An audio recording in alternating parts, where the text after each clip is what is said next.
Hello students, स्वागत है आपका मोस्ट वांटेड सीरीज के अंदर। आज का लेक्चर जो है वो है मॉलिक्यूलर बेसिस ऑफ इनहेरिटेंस, जो है उसका जो सेकंड पार्ट है उससे रिलेटेड। यानी कि हमने पिछले वाले लेक्चर के अंदर आपको मॉलिक्यूलर बेसिस ऑफ इनहेरिटेंस के कई कंसेप्ट सिखाए, डीएनए के स्ट्रक्चर के बारे में बताया। अब जो है आपको बताया जाएगा कि किस तरीके से रेप्लिकेशन होता है, ट्रांसक्रिप्शन होता है, ट्रांसलेशन होता है, जीनोम एक्सप्रेशन होता है, रेगुलेशन ऑफ एक्सप्रेशन होता है और human genome project and DNA fingerprinting. तो सबसे पहले स्टार्ट करते हैं डीएनए के रेप्लिकेशन से। ओके, तो DNA replication, during replication two strands of DNA separate and act as the template for the synthesis of the new DNA strand that is complementary. Okay, ये इसका क्या मतलब, इस लाइन का मतलब क्या है कि डीएनए जो होता है वो सेपरेट हो जाता है। डीएनए जो होता है उसकी दोनों स्ट्रैंड जो होती है रेप्लिकेशन से पहले क्या हो जाती है, एंजाइमेटिक एक्टिविटी होती है। सबसे पहला एंजाइम होता है हेलिकेज। हेलिकेज एंजाइम जो होता है वो क्या करता है, अनवाइंडिंग करता है, यानी दोनों स्ट्रैंड्स के बीच के हाइड्रोजन बॉन्ड को ब्रेक करता है। और डीएनए जो सॉरी हेलिकेज एंजाइम आकर के सबसे पहले एक्शन होगा किसका, हेलिकेज एंजाइम आएगा। हेलिकेज एंजाइम इसके हाइड्रोजन बॉन्ड को ब्रेक करके दोनों स्ट्रैंड को अलग कर देगा। अब जब हेलिकेज आ जाता है तो दोनों अलग हो जाती है। दोनों स्ट्रैंड अलग होने के बाद में अब आता है single stranded binding protein. Single stranded binding protein क्या करता है, इनको स्टेबल करता है, एकदम स्ट्रेट रखता है। यानी कि सबसे पहले डीएनए था और डीएनए किसी एक ओरिजिन पॉइंट से, मान लो डीएनए इतना बड़ा थ्रेड था, इसमें से रेप्लिकेशन यहां स्टार्ट होना है, तो यहां पर ये हो गया origin of replication. Origin of replication की जगह पर क्या होगा, सबसे पहले बॉन्ड ब्रेक करने के लिए हेलिकेज एंजाइम आएगा। और हेलिकेज एंजाइम क्या करेगा, यहाँ पर इसको बॉन्ड को, ये जो डीएनए हेलिक्स है उस हेलिक्स के डीएनए को यहाँ से अनकॉइल करेगा, बॉन्ड ब्रेक करेगा। तो ये क्या हो जाएगा, इस तरीके से इमेजिन कर लो कि ये ऐसा बन जाएगा। ओके, तो आप देखिए कि डीएनए ने यहाँ बीच में से ब्रेक कर दिया बॉन्ड को, और बॉन्ड ब्रेक करते ही ये दोनों जो है वो कॉइल थी वो अनकॉइल्ड हो गई। दोनों की दोनों जो है वो स्टेबल हो गई, वापस कॉइल ना हो जाए। बॉन्ड ब्रेक हो गया, वापस कॉइल ना हो जाए, तो उनको स्टेबल रखने के लिए single stranded binding protein required होती है। Helicase enzyme hydrogen bond break करता है, हाइड्रोजन बॉन्ड को ब्रेक करता है ये। ओके, तो दोनों काम हो गए, फर्स्ट हो गया, सेकंड हो गया। अब क्या करेंगे, अब जब आप इसको ऐसे ओपन करते हैं तो ये कॉइलिंग जो होती है वो यहां पर इकट्ठा हो जाती है। तो ये जो सुपर कॉइलिंग होती है, इस कॉइलिंग को रिलीव करने के लिए दो एंजाइम होते हैं, टोपोआइसोमरेज और गायरेज। डीएनए गायरेज एंजाइम जो होता है वो प्रोकैरियोट में काम आता है, प्रोकैरियोटिक सेल में। और टोपोआइसोमरेज ये एंजाइम यूकैरियोट्स में काम आता है। तो डीएनए गायरेज और टोपोआइसोमरेज का फंक्शन सेम है। यहां वाली जो ये सुपर कॉइलिंग है उसको रिलीज करते हैं और इसको यहां पे ढीला कर देते हैं इसको। ओके, तो जैसे मान लो ये डीएनए यहां पर हेलिकेज एंजाइम से बॉन्ड टूटा, ये हटने के बाद यहाँ सुपर कॉइलिंग को टोपोआइसोमरेज और गायरेज एंजाइम दोनों का फंक्शन एक ही होता है, कौन सा सेल है उस पर डिपेंड करता है। ये सुपर कॉइलिंग को रिलीज करेंगे, सिंगल स्टैंडर्ड बाइंडिंग प्रोटीन इनको स्टेबल करेंगे, और स्टेबल करने के बाद में आपको पता है ये ओरिजिन ऑफ रेप्लिकेशन जो है वो यहाँ पे बन गया। और ओरिजिन ऑफ रेप्लिकेशन की वजह से ये हटने के बाद में एक यहाँ पे फॉर्क जैसा स्ट्रक्चर बन गया, इसको बोलते हैं रेप्लिकेशन फॉर्क। ये जो दिख रहा है आपको, ये बन गया रेप्लिकेशन फॉर्क बन गया। अब रेप्लिकेशन फॉर्क के ऊपर आपको पता है कि नया स्ट्रैंड का सिंथेसिस होगा। नई स्ट्रैंड जो होगी वो एक स्ट्रैंड जो होगी, आप देखेंगे कि एक को अगर मान लो 5' to 3', इसी को ले लेते हैं हम लोग। ओके, ये वाली स्ट्रैंड ले लेते हैं। यहाँ पे एनसीईआरटी के अंदर जो दिया गया है, एनसीईआरटी में उन्होंने नए वाले स्ट्रैंड को 5' माना है। तो पुरानी वाली स्ट्रैंड जो होगी वो क्या होगी, यहाँ पर 3' होगी। क्या होगी, 3'। तो ऊपर 3' है, नीचे 5' है, तो यहाँ पर ये 5' होगी और ये 3' होगी। तो ये ब्लैक वाली स्ट्रैंड की जो डायरेक्शन हो गई वो यहाँ से यहाँ ऊपर की तरफ में जा रही है, तो 5' to 3'। ओके, ये वाली स्ट्रैंड, और ये है 5' to 3' नीचे की तरफ में। तो कहने का मतलब है कि नया वाला सिंथेसिस खुद जो होता है वो कहाँ होता है, नए वाले के सिंथेसिस की डायरेक्शन जो होती है वो ऑलवेज 5' to 3' होती है। तो 5' to 3' होगी, तो आपको पता है कि जब खुद 5' to 3' जाएगा तो हमेशा 3' के सामने बनेगा। तो 3' के सामने बनेगा, तो इसको हम ले लेते हैं कि सर ये लो, ये वाला सिंथेसिस जो हो रहा है यहां से यहां तक ये नया हो गया। ओके, ये हो गया 5' to 3', ये वाला। ये कंटिन्यूअस हो गया, और एक जो है वो नीचे की तरफ में आ रहा है, वो ऐसे ब्रेक कर करके आएगा ओकाजाकी सेगमेंट बन के, और वो 5 to 3 वो खुद भी 5 to 3 बनेगा इस डायरेक्शन के अंदर। तो एक ऊपर की तरफ में जा रहा है ये स्ट्रैंड के ऊपर, तो ये जा रहा है 5 to 3, और ये जो जा रहा है वो 5 to 3 नीचे जा रहा है। तो एक का ऊपर की तरफ में और नीचे का सेगमेंट के फॉर्म में होगा। तो ऐसे रेप्लिकेशन फॉर्क के अंदर डीएनए का रेप्लिकेशन होता है। तो यहां पर आपको समझ में आ गया। अब आप बोलेंगे सर 4th नंबर एंजाइम जो है उसकी एक्टिविटी आएगी helicase, single standard binding protein, topoisomerase. अब आएगा रेप्लिकेशन करने के लिए सबसे पहले आएगा प्राइमेज। डीएनए प्राइमर होगा तो प्राइमेज एंजाइम आएगा। प्राइमेज एक स्मॉल डीएनए सेगमेंट को यहाँ पे एक माइलस्टोन की तरह डालेगा, एक इनिशियल स्टोन की तरह। उसके आगे एक बार जब ये आकर के प्राइमर अटैच हो गया, प्राइमर को अटैच करवाने के लिए टू अटैच प्राइमर न्यूक्लियोटाइड, एक कुछ न्यूक्लियोटाइड का एक सेगमेंट होता है प्राइमर, उसको अटैच करवाने के लिए प्राइमेज एंजाइम की रिक्वायरमेंट होती है। और प्राइमेज के आगे एक्टिविटी आ जाती है डीएनए डिपेंडेंट डीएनए पॉलीमरेज। तो डीएनए पॉलीमरेज कई टाइप के होते हैं, जिसके अंदर से डीएनए पॉलीमरेज 3rd जो होता है वो सबसे कॉमन टाइप का, सबसे फास्ट टाइप का डीएनए पॉलीमरेज होता है प्रोकैरियोट्स के अंदर, है ना। 1 2 3 3 टाइप के डीएनए पॉलीमरेजेस होते हैं। तो ये पांचों की एक्टिविटी आपको समझ में आ गई होगी, और इस तरीके से ये रेप्लिकेशन फॉर्क का फॉर्मेशन यहां पर हम देखेंगे कि कैसे होता है। ओके, ये देखिए, इसमें एक चीज समझ में आ रही होगी आपको कि पेरेंटल 2 स्ट्रैंड है, रेड कलर की स्ट्रैंड के ऊपर नई वाली पर्पल कलर की स्ट्रैंड बन रही है। तो पुराना जो स्ट्रैंड है वो टेम्पलेट की तरह यूज होता है, तो इसको हम बोलेंगे टेम्पलेट स्ट्रैंड। कौन सी स्ट्रैंड बोलते हैं? Template strand. ओके, और नई वाली जो स्ट्रैंड है वो आप बोलेंगे कि न्यू स्ट्रैंड। तो न्यू स्ट्रैंड, टेम्पलेट स्ट्रैंड के ऊपर न्यू स्ट्रैंड बनेगी, तो ये बन गया डॉटर डीएनए। क्या बन गया? Daughter DNA 1, daughter DNA 2। तो ये टेम्पलेट स्ट्रैंड है, और नीचे वाली जो है वो कौन सी स्ट्रैंड होगी? Newly synthesized strand, new strand. और न्यू स्ट्रैंड का फॉर्मेशन टेम्पलेट के अकॉर्डिंग होता है, यानी कि टेम्पलेट के अंदर ये खुद जो नया बनता है, ये जो न्यू बनने की जो डायरेक्शन होती है, उसकी ग्रोथ की डायरेक्शन होती है, न्यूक्लियोटाइड के पॉलीमराइजेशन की जो डायरेक्शन होती है वो खुद की डायरेक्शन पर 5 to 3 होती है, खुद की। तो खुद की 5 to 3 होगी, मतलब ब्लू वाला खुद कहां से किधर बन रहा है? 5 to 3 बन रहा है। तो एक्चुअली देखा जाए तो ये खुद 5 to 3 बन रहा है। इसका मतलब ये टेम्पलेट स्ट्रैंड की तरफ, टेम्पलेट स्ट्रैंड पर कौन से डायरेक्शन में जा रहा है? टेम्पलेट पर ये 3 to 5 जा रहा है। यानी कि 3 to 5 अगर टेम्पलेट की डायरेक्शन लेते हैं तो वो खुद 5 to 3 बनाता है, क्योंकि आपको पता है कि फॉस्फोडाइस्टर लिंकेज जो होते हैं वो ऑलवेज 5 to 3 डायरेक्शन में ही न्यूक्लियोटाइड को जोड़ सकते हैं। तो जब 5 to 3 डायरेक्शन में ही जोड़ना है तो पहला न्यूक्लियोटाइड जो होता है वो टेम्पलेट स्ट्रैंड के 3 एंड की तरफ अटैच होता है। तो नया जो न्यूक्लियोटाइड अटैच होता है, ये जो नया न्यूक्लियोटाइड अटैच होगा, तो फर्स्ट न्यूक्लियोटाइड जो होता है वो एग्जिस्टिंग टेम्पलेट स्ट्रैंड के 3 एंड के ऊपर जाता है। मतलब प्राइमर की एक्टिविटी, सबसे पहले जो प्राइमर अटैच होता है जाकर के टेम्पलेट स्ट्रैंड के ऊपर, तो टेम्पलेट स्ट्रैंड के कौन से डायरेक्शन पर अटैच होता है? 3 डायरेक्शन पर अटैच होता है। और फिर आगे नया चेन जो बनता है, नए न्यूक्लियोटाइड जो आते हैं वो खुद किस डायरेक्शन में आते जाते हैं?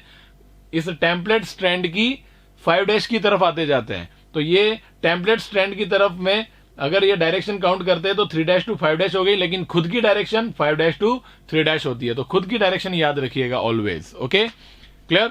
तो ये था रेप्लिकेशन से किस तरीके से एक डॉटर डीएनए के अंदर एक ओल्ड स्ट्रैंड होता है टेम्पलेट स्ट्रैंड, और एक न्यू स्ट्रैंड होता है, एक पेरेंटल स्ट्रैंड होता है और एक न्यूली फॉर्म स्ट्रैंड होता है। तो इसको हम कह सकते हैं it is a semi conservative nature of replication.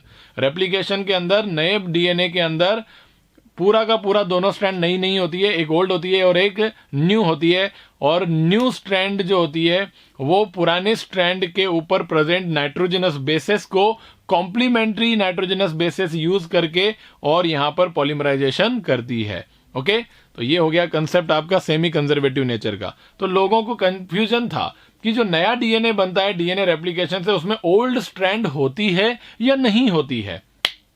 और न्यूली स्ट्रैंड बनती है तो क्या दोनों न्यू स्ट्रैंड है या एक ही न्यू स्ट्रैंड है? तो इसको प्रूफ करने के लिए, रेप्लिकेशन के सेमी कंजर्वेटिव नेचर को प्रूफ करने के लिए मैसेल्सन एंड स्टाल ने एक एक्सपेरिमेंट किया और उसमें हमको एक्सप्लेन करके दिया। ये देखो, ये मैसेल्सन एंड स्टाल का एक्सपेरिमेंट है, proof of semi conservative nature of replication, semi conservative nature of replication. तो प्रूफ करने के लिए उसने क्या किया, ये डायग्राम देखिएगा। इस डायग्राम के अंदर आपको चीजें समझ में आनी चाहिए, कैसे एक्सपेरिमेंट क्या होता है।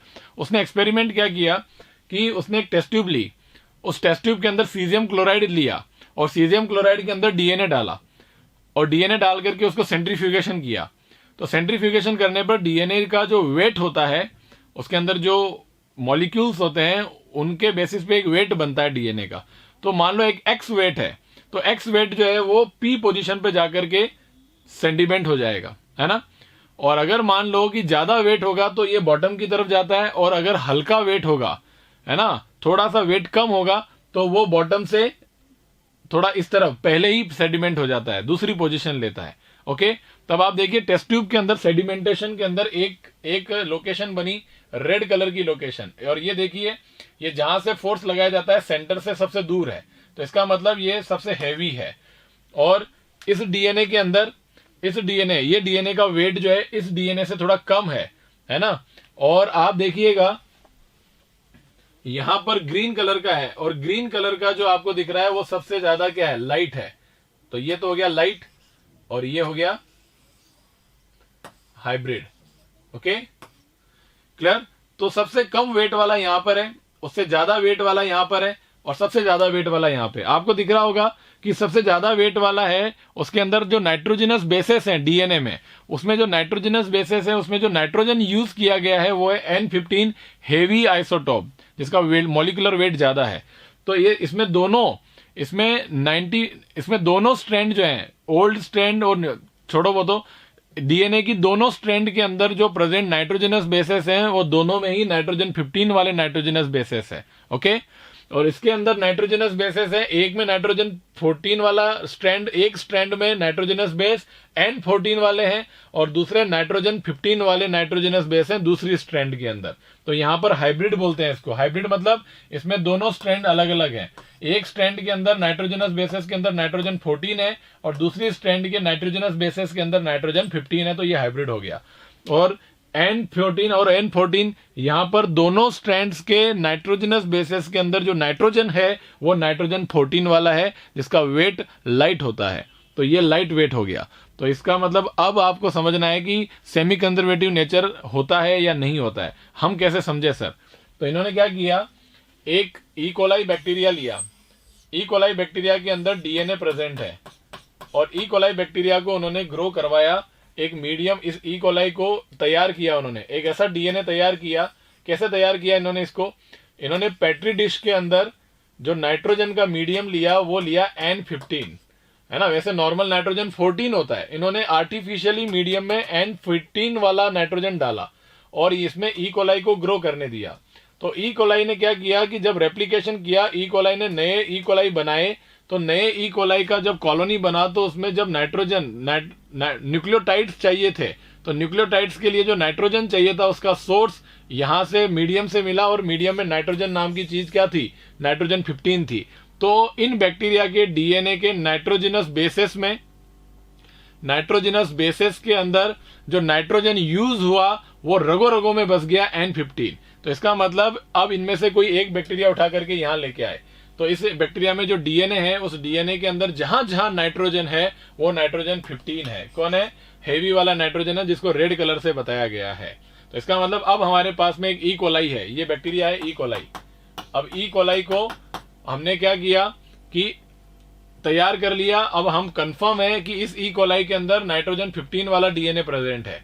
अब एक ई कोलाई डिवाइड होता है दो ई कोलाई के अंदर, एक ई कोलाई दो ई कोलाई में डिवाइड होता है, डिवीजन करता है 20 मिनट में। तो 20 मिनट के बाद में क्या होगा भाई, इस डीएनए का क्या होगा, डबल होगा, डीएनए रेप्लिकेशन होगा। और डीएनए जब खुद डबल होगा तो आप सोचो कि डीएनए का दो डीएनए, एक डीएनए यहां पर है, इसमें ये डालना है और इसमें ये डालना है। ओके, अब आपने क्या किया, इस ई कोलाई को एक मीडियम में रखा। इस ई कोलाई को कौन से वाले मीडियम में रखा? इस ई कोलाई को रखा यहां पर 20 मिनट के लिए, जिससे 2 ई कोलाई बन जाएंगे। और यहां मीडियम प्रोवाइड किया, वो किया N14, मतलब इसके अंदर तो N15 है और मीडियम में N14 है। तो जब नया डीएनए बनेगा, 2 डीएनए बनेंगे, तो इसके अंदर नाइट्रोजन का जो सोर्स होगा वो ओनली N14 होगा। ओके, तो भाई चलो, इस डीएनए ने क्या किया, अभी आपको नहीं पता है, अभी आपको पता नहीं है कि ये जो नया डीएनए बना है 2 ई कोलाई के अंदर, इस ई कोलाई में, वो ई कोलाई के अंदर N15 वाले दोनों हैं या N14 वाले ही दोनों हैं, है ना। तो वो तो पता तब चलेगा जब आप नीचे टेस्ट ट्यूब के अंदर आप सेंट्रीफ्यूगेशन करोगे। तो आपने जब ये ई कोलाई ऐसा बनाया तो इसको डीएनए को बाहर निकाल करके घुमाया तो इसकी पोजीशन ये आई। अगर मान लो कि रेप्लिकेशन के बाद में 2 ई कोलाई के डीएनए थे, हर एक ई कोलाई से, जैसे मान लो मैंने क्या किया, इस ई कोलाई का ये जो डीएनए था, इस डीएनए को सेपरेट किया ई कोलाई से और उसको डाल दिया टेस्ट ट्यूब में, और टेस्ट ट्यूब में डाल के सेंट्रीफ्यूगेशन किया। अगर यही पोजीशन मिलती तो हम कहते कि नए वाले जो है वो N15 वाले ही हैं, या फिर हम कहें कि सर ये पोजीशन ऑप्ट हुई है, कौन सी वाली, ऐसी वाली, यानी कि इससे थोड़ा कम गया है। तो हम कह सकते हैं कि सर इससे थोड़ा कम गया है, तो ये डीएनए का वेट इस डीएनए के कंपैरिजन में कम है। ओके, तो जब कम आया तो लोगों को पता लगा कि यार ये, अब लोगों ने क्या किया कि एक और एक्सपेरिमेंट किया आगे, उनको बस पता करना था N14 और N14 वाले का वेट। तो उन्होंने आगे एक्सपेरिमेंट किया, यानी कि यहां पर ये 20 ये लिखा गया है, ये यहां पर 40 की जगह 20 होना चाहिए। क्यों होना चाहिए, क्योंकि यहां से एक ई कोलाई है, ये एक ई कोलाई बैक्टीरिया, यहाँ 2 ई कोलाई बैक्टीरिया बन गए। अब ये 2 ई कोलाई बैक्टीरिया आगे जाएंगे तो ये 2 ये बनाएगा, ये 2 ये बनाएगा। तो हालांकि 2 जनों को सेम ही टाइम लगेगा 20 मिनट, तो यहां से वहां जाने में टोटल टाइम 40 मिनट का है। यहां से यहां जाने में एक सेल साइकिल का टाइम 20 मिनट है, दूसरी वाली का 20 मिनट है। तो इसका मतलब है कि कौन सी जनरेशन आ गई, ये फर्स्ट जनरेशन है और ये सेकंड जनरेशन है। ओके, तो सेकंड जनरेशन 40 मिनट बाद में हमने देखा कि यहां पर आपको एक डीएनए मिले, 4 ई कोलाई के अंदर आपको 4 डीएनए मिले, है ना। तो हमने क्या किया कि यहां से जो ई कोलाई थे उनके सबके डीएनए को बाहर निकाला। तो एक ई कोलाई के डीएनए को बाहर निकाला, इसको टेस्ट ट्यूब में लिया और इसको घुमाया। ठीक है, अब आप बोलेंगे कि सर एक बात बताइए, इसको घुमाने के बाद में अकेले की पोजीशन ये आएगी। अब मैंने क्या किया, उसी टेस्ट ट्यूब के अंदर इस वाले डीएनए को भी डाल दिया, है ना। तो दोनों डीएनए को डाल दिया। तो हमने जब डीएनए को डाला और घुमाया तो हमें 2 पोजीशन मिली। कौन सी पोजीशन, सारों को डाला एक साथ इसमें, तो हमें 2 टाइप के डीएनए मिले, एक तो यहां पर आने वाले और एक यहां पर आने वाले। तो इसका मतलब आ गया कि यहां पर आए हैं वो सबसे लाइट वेट है, इसमें मतलब ओनली N14 और N14 है, और यहां पर है उसमें N15 और N15 है, ये तो पता ही था। और ये यहां पर इंटरमीडिएट आया है, न तो ये आया और न ये आया, इनके बीच में आया। तो इसका मतलब है कि इसके अंदर N15 भी है और N14 भी है। तो ये प्रूफ हो गया कि नया वाला जो नाइट्रोजन है, नाइट्रोजन 14, वो यूज होता है नए स्ट्रैंड बनाने के लिए, और वो किसके ऊपर, पुरानी वाली N15 के ऊपर। तो देखो N15 पुरानी पर नई बन गई N14 वाली, ग्रीन वाली।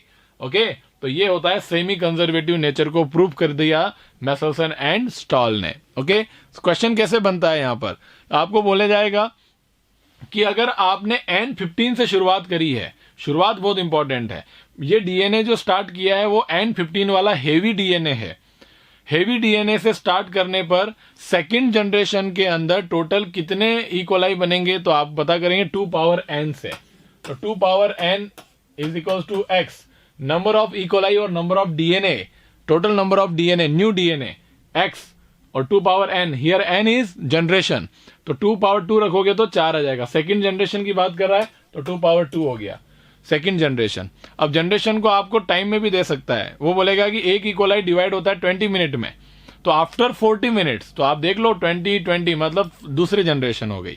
After 60 minute, after 80 minute, 80 minute मतलब फोर्थ जनरेशन हो गई, n की वैल्यू 4 आ गई। तो 2 पावर 4 रखोगे तो आपको टोटल कितने डीएनए मिलेंगे, 2 4 4 8 8 16, टोटल 16 डीएनए मिलेंगे।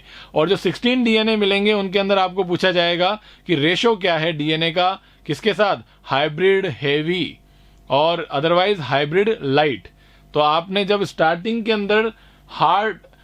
अंदर हेवी लिया है तो आपको पता होना चाहिए, हेवी अगर लिया है और मीडियम 14 का है तो यहाँ पर रेशो जो आएगा वो आएगा लाइट का हाइब्रिड के साथ में। और अगर यहाँ पे पहले लाइट ले लेते और मीडियम N15 का ले लेते, है ना, तो यहाँ पर रेशो आएगा हेवी का हाइब्रिड के साथ में। समझ में आया कि नहीं आया? हेवी का हाइब्रिड के साथ में। तो आप यहाँ देखो, यहाँ कौन सा लिया गया है? हेवी, और मीडियम लाइट। तो यहाँ पर क्या आएगा? Light and hybrids. तो लाइट और हाइब्रिड का रेशो क्या बना यहाँ पे? ये लाइट है, ये लाइट है, ये दो हाइब्रिड है। 1:1 रेशो में, सेकेंड जनरेशन में 1:1 रेशो के अंदर लाइट और हाइब्रिड बने। तो आप आगे फाइंड करके देखो थर्ड जनरेशन में क्या होगा। ये तो लाइट है, आगे लाइट ही बनाएंगे क्योंकि मीडियम 14 का है। ये लाइट है, ये आगे लाइट बनाएंगे क्योंकि मीडियम 14 का है, लाइट ही जाएगा आगे। और ये जो है वो लाइट बनाएंगे, ये लाइट बनाएंगे और उनसे हाइब्रिड बनेंगे। तो आप सोचो 2 लाइट और ऐड हो जाएंगे, यस और नो?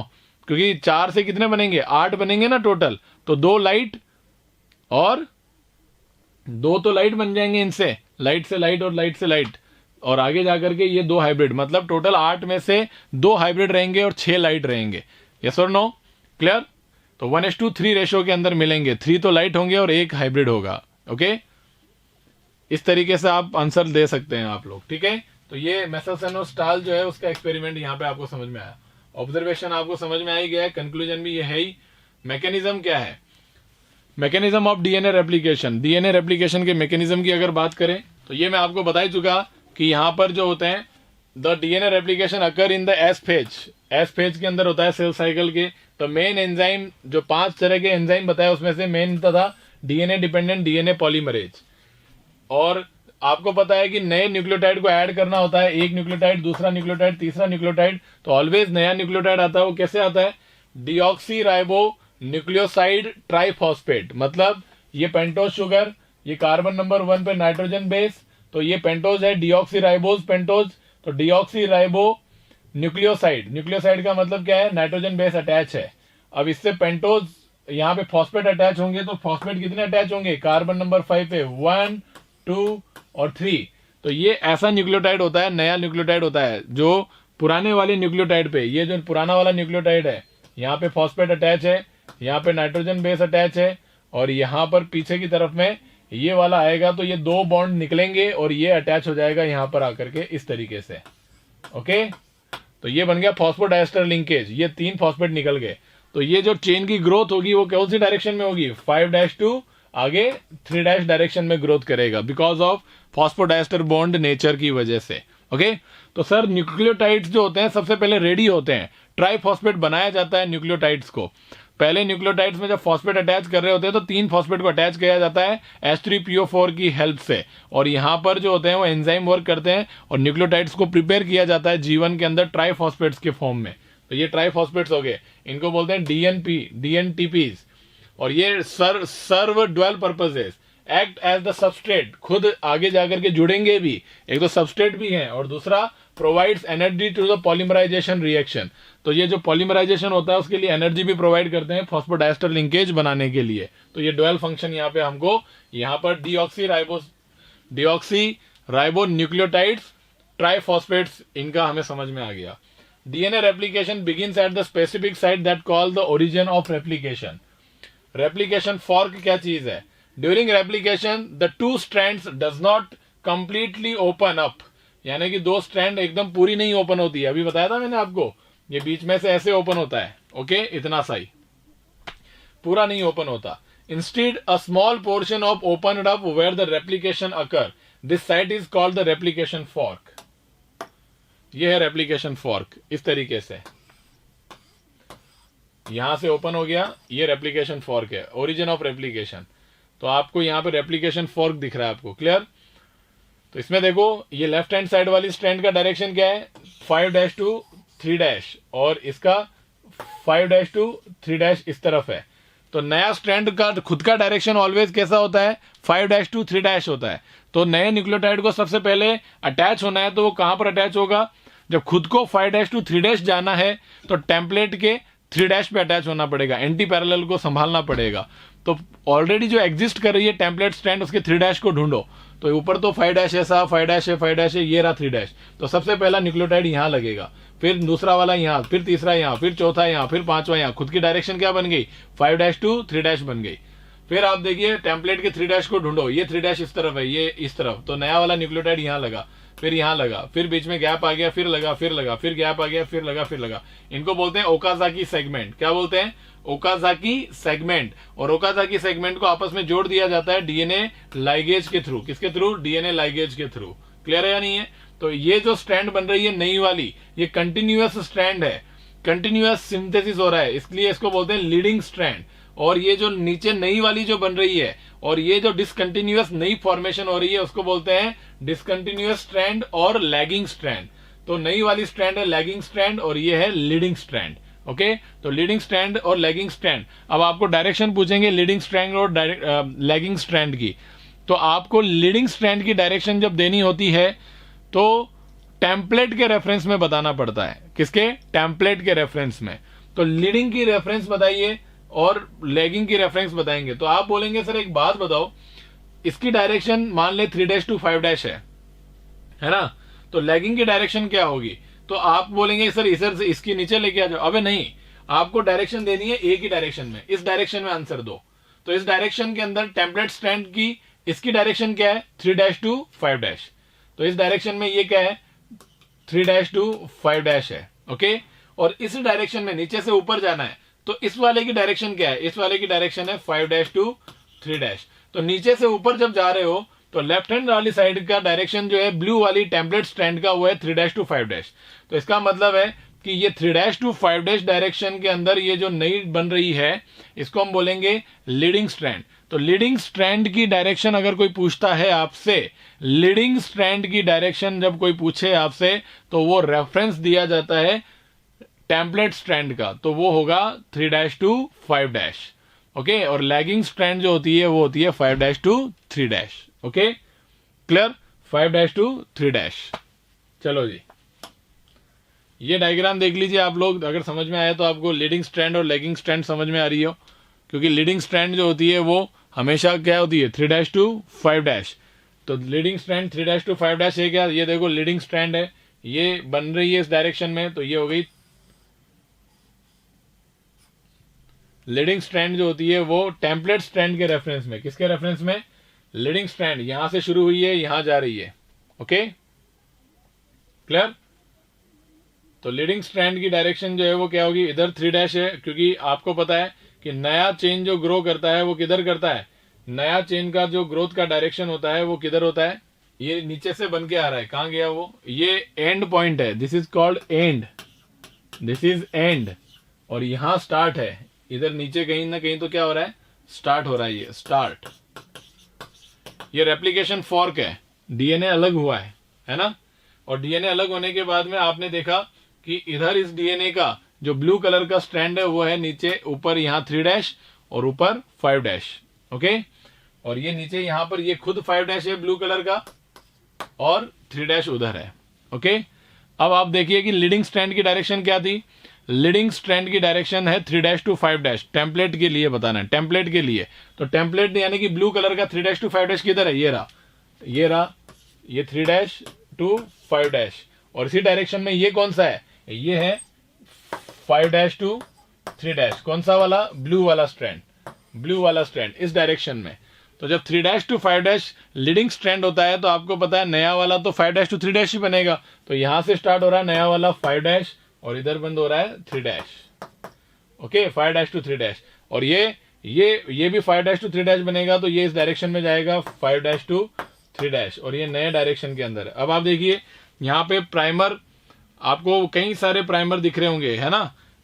ये 2 प्राइमर, 3 प्राइमर, बहुत सारे प्राइमर की रिक्वायरमेंट होती है जब लैगिंग स्ट्रैंड का फॉर्मेशन किया जाता है तब। तो यहां पर तो लीडिंग के अंदर आपको ओनली एक प्राइमर दिख रहा है ना? ये लीडिंग स्ट्रैंड के अंदर एक ही प्राइमर दिख रहा है, ये लैगिंग हो गया। ओके, अब इसमें मान लो ओरिजिन ऑफ रेप्लिकेशन ये खत्म हो गया, यहाँ पे, यहां से शुरू हुआ, यहाँ खत्म, यहां से शुरू हुआ, यहाँ खत्म। दूसरा वाला डीएनए जो है वो स्टार्ट होगा इधर से। ओके, ये स्टार्ट हो गया यहां से और ये हो गया खत्म यहां पर। तो दोनों एक्टिविटी होती है, आप ध्यान रखिएगा, क्रॉस एक्टिविटी डीएनए रेप्लिकेशन की। और लीडिंग स्ट्रैंड लैगिंग स्ट्रैंड में ये ब्लू कलर का जो है वो आपस में जुड़ते जाएंगे और बीच वाले जो है वो हटते जाएंगे, प्राइमर जो है। करेक्ट? और डीएनए पॉलीमरेज 3 जो है उसकी एक्टिविटी दिखाता जाएगा। तो ये हुआ डीएनए रेप्लिकेशन आपके लिए, और कई सारे जो सेगमेंट ओकाजाकी सेगमेंट होते हैं उनको डीएनए लाइगेज से जोड़ दिया जाता है। Now come to the transcription. Transcription में क्या होता है? देखो ट्रांसक्रिप्शन क्या भला है, एक सेल है उसके अंदर एक न्यूक्लियस है, न्यूक्लियस में है डीएनए। डीएनए जो है उस डीएनए ने बनाया इस न्यूक्लियस के अंदर, इसको न्यूक्लियस ले लेते हैं और इसको ले लेते हैं cell. Okay, this is called nucleus. Nucleus में प्रेजेंट है डीएनए। डीएनए ने ट्रांसक्रिप्शन किया, ट्रांसक्रिप्शन से यहां पर आपको बना के दिया एमआरएनए। क्या बना के दिया? एमआरएनए। और ये एमआरएनए जो होता है वो न्यूक्लियर पोर के थ्रू बाहर आता है, और बाहर आकर के ये एमआरएनए जो होता है उस एमआरएनए के ऊपर होता है राइबोसोम्स आते हैं। कौन आते हैं? राइबोसोम्स। राइबोसोम्स आकर के ये एमआरएनए से बनाएंगे प्रोटीन। क्या बनाएंगे? प्रोटीन। तो ये हो गया ट्रांसलेशन। तो ट्रांसलेशन होता है साइटोप्लाज्म में, ट्रांसक्रिप्शन और रेप्लिकेशन होता है न्यूक्लियोप्लाज्म में। तो देखते हैं सारे जितने भी एंजाइम्स हैं, जो जितने भी तरीके के ट्रांसक्रिप्शन के लिए रिक्वायर्ड एंजाइम होते हैं वो न्यूक्लियोप्लाज्म में ही प्रेजेंट होते हैं यहां पर। तो देखते हैं हम कि डीएनए जो डबल स्ट्रैंडेड है, उस डबल स्ट्रैंडेड डीएनए के कोई तो सेगमेंट होता होगा जिसमें इंफॉर्मेशन है। तो डीएनए का सेगमेंट का जिसमें इंफॉर्मेशन प्रेजेंट है, मान लो ये डीएनए इतना लंबा चौड़ा है, इंफॉर्मेशन सिर्फ इसी में प्रेजेंट है, इस वाले में। तो ये इंफॉर्मेशन इसी में प्रेजेंट है ओनली। तो ये इंफॉर्मेशन दो टाइप के स्ट्रक्चर से प्लैंक्ड होती है। मान लो इतने पार्ट में डीएनए के दो स्ट्रैंड्स हैं, ये डीएनए हो गया, ये डीएनए के इस पार्ट में इंफॉर्मेशन प्रेजेंट है। तो यहां इंफॉर्मेशन प्रेजेंट है, तो यहां पर एक चीज लगी हुई होगी, यहां एक चीज लगी हुई होगी, और दूसरी चीज यहां पर दूसरी चीज लगी हुई है, एक दूसरी चीज लगी हुई है। सर ये क्या है? ये रेड और ब्लू कलर से आपने जो मार्क किया है, तो आपको बता देते हैं कि इनमें से एक प्रोमोटर है और एक टर्मिनेटर है। एक प्रोमोटर है और एक टर्मिनेटर है। सर कौन सा प्रोमोटर है और कौन सा टर्मिनेटर है? तो ये आपको डिसाइड करके देगा डीएनए के स्ट्रैंड्स की डायरेक्शन। जैसे मेरी इच्छा हो गई ऊपर वाली स्ट्रैंड को, जैसे मेरी इच्छा हो गई ऊपर वाले स्ट्रैंड जो है उसको मार्क करने की, और मैंने मार्क कर दिया, ये लो साहब, ये ऊपर वाला स्ट्रैंड है उसको मैंने बना दिया 5' और इसको बना दिया मैंने 3'। तो नीचे वाला स्ट्रैंड क्या हो गया? ये हो गया 3' और ये हो गया 5'। अब आपको एक चीज हमेशा याद रखनी है, नया एमआरएनए का खुद का चेन का ग्रोथ नए न्यूक्लियोटाइड का अटैच होकर के आगे बढ़ाने का जो डायरेक्शन होता है वो भी, जैसे रेप्लिकेशन में खुद अपनी डायरेक्शन क्या होती थी उसकी ग्रोथ करने की, जो नए न्यूक्लियोटाइड ऐड होते थे तो वो किस डायरेक्शन में जाते थे? खुद की कौन सी डायरेक्शन होती थी? 5' to 3' डायरेक्शन के अंदर पॉलीमराइजेशन होता था। तो आरएनए पॉलीमराइजेशन भी उसी डायरेक्शन में होगा, 5' to 3' डायरेक्शन के अंदर। तो आप थोड़ा सोच के बताओ कि जब नया चेन 5' to 3' खुद बनेगा तो जो टेम्पलेट को यूज करेगा तो वो किस डायरेक्शन में यूज करेगा? टेम्पलेट की 3' to 5' डायरेक्शन को यूज करेगा। इसका मतलब कि नया वाला जो है वो 5' to 3' बनेगा, तो खुद जब स्टार्ट हो रहा है तो खुद पहला न्यूक्लियोटाइड 5' वाला बना रहा है, और किसके कॉम्प्लीमेंट्री बना रहा है? एग्जिस्टिंग के कॉम्प्लीमेंट्री बना रहा है। तो वो एग्जिस्टिंग न्यूक्लियोटाइड जो होगा है ना स्ट्रैंड पे, वो कौन से लेवल पे होगा? वो 3' के ऊपर होगा। इसका मतलब अगर मान लो इन दो स्ट्रैंड में से आपको नीचे एमआरएनए बना के देना है, तो नीचे आपने जब एमआरएनए बनाया, सर ये नीचे की तरफ में यहां से आपने ट्रांसक्रिप्शन करके एमआरएनए बना दिया, और एमआरएनए जो बना ना सर, मैंने इसकी एमआरएनए की डायरेक्शन फिक्स कर ली। मैंने देख लिया कि ये इस डायरेक्शन में बना था, इस डायरेक्शन में बना था, तो 100% इस डायरेक्शन में अगर चेन ग्रोथ हुई है, पॉलीमराइजेशन हुआ है, तो एमआरएनए का ये एंड 5' होगा और ये एंड 3' होगा। ओके, तो आपने देखा कि ये पॉलीमराइजेशन की direction left hand side to right hand side थी इसके ऊपर।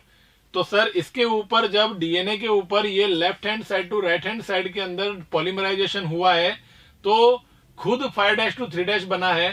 तो नया वाला न्यूक्लियोटाइड जब 5' वाला यहां पर है लेफ्ट हैंड में, तो सर 100% उसने इस डायरेक्शन के अंदर डीएनए का जो 3' to 5' होगा, इस डायरेक्शन में डीएनए की जो स्ट्रैंड 3' to 5' होगी उसको यूज किया है। तो किसको यूज किया है इसने? उसने यूज किया इस वाली स्ट्रैंड को, ये वाली नीचे वाली स्ट्रैंड जो है ना, इस स्ट्रैंड को, ए स्ट्रैंड, और ये है बी स्ट्रैंड।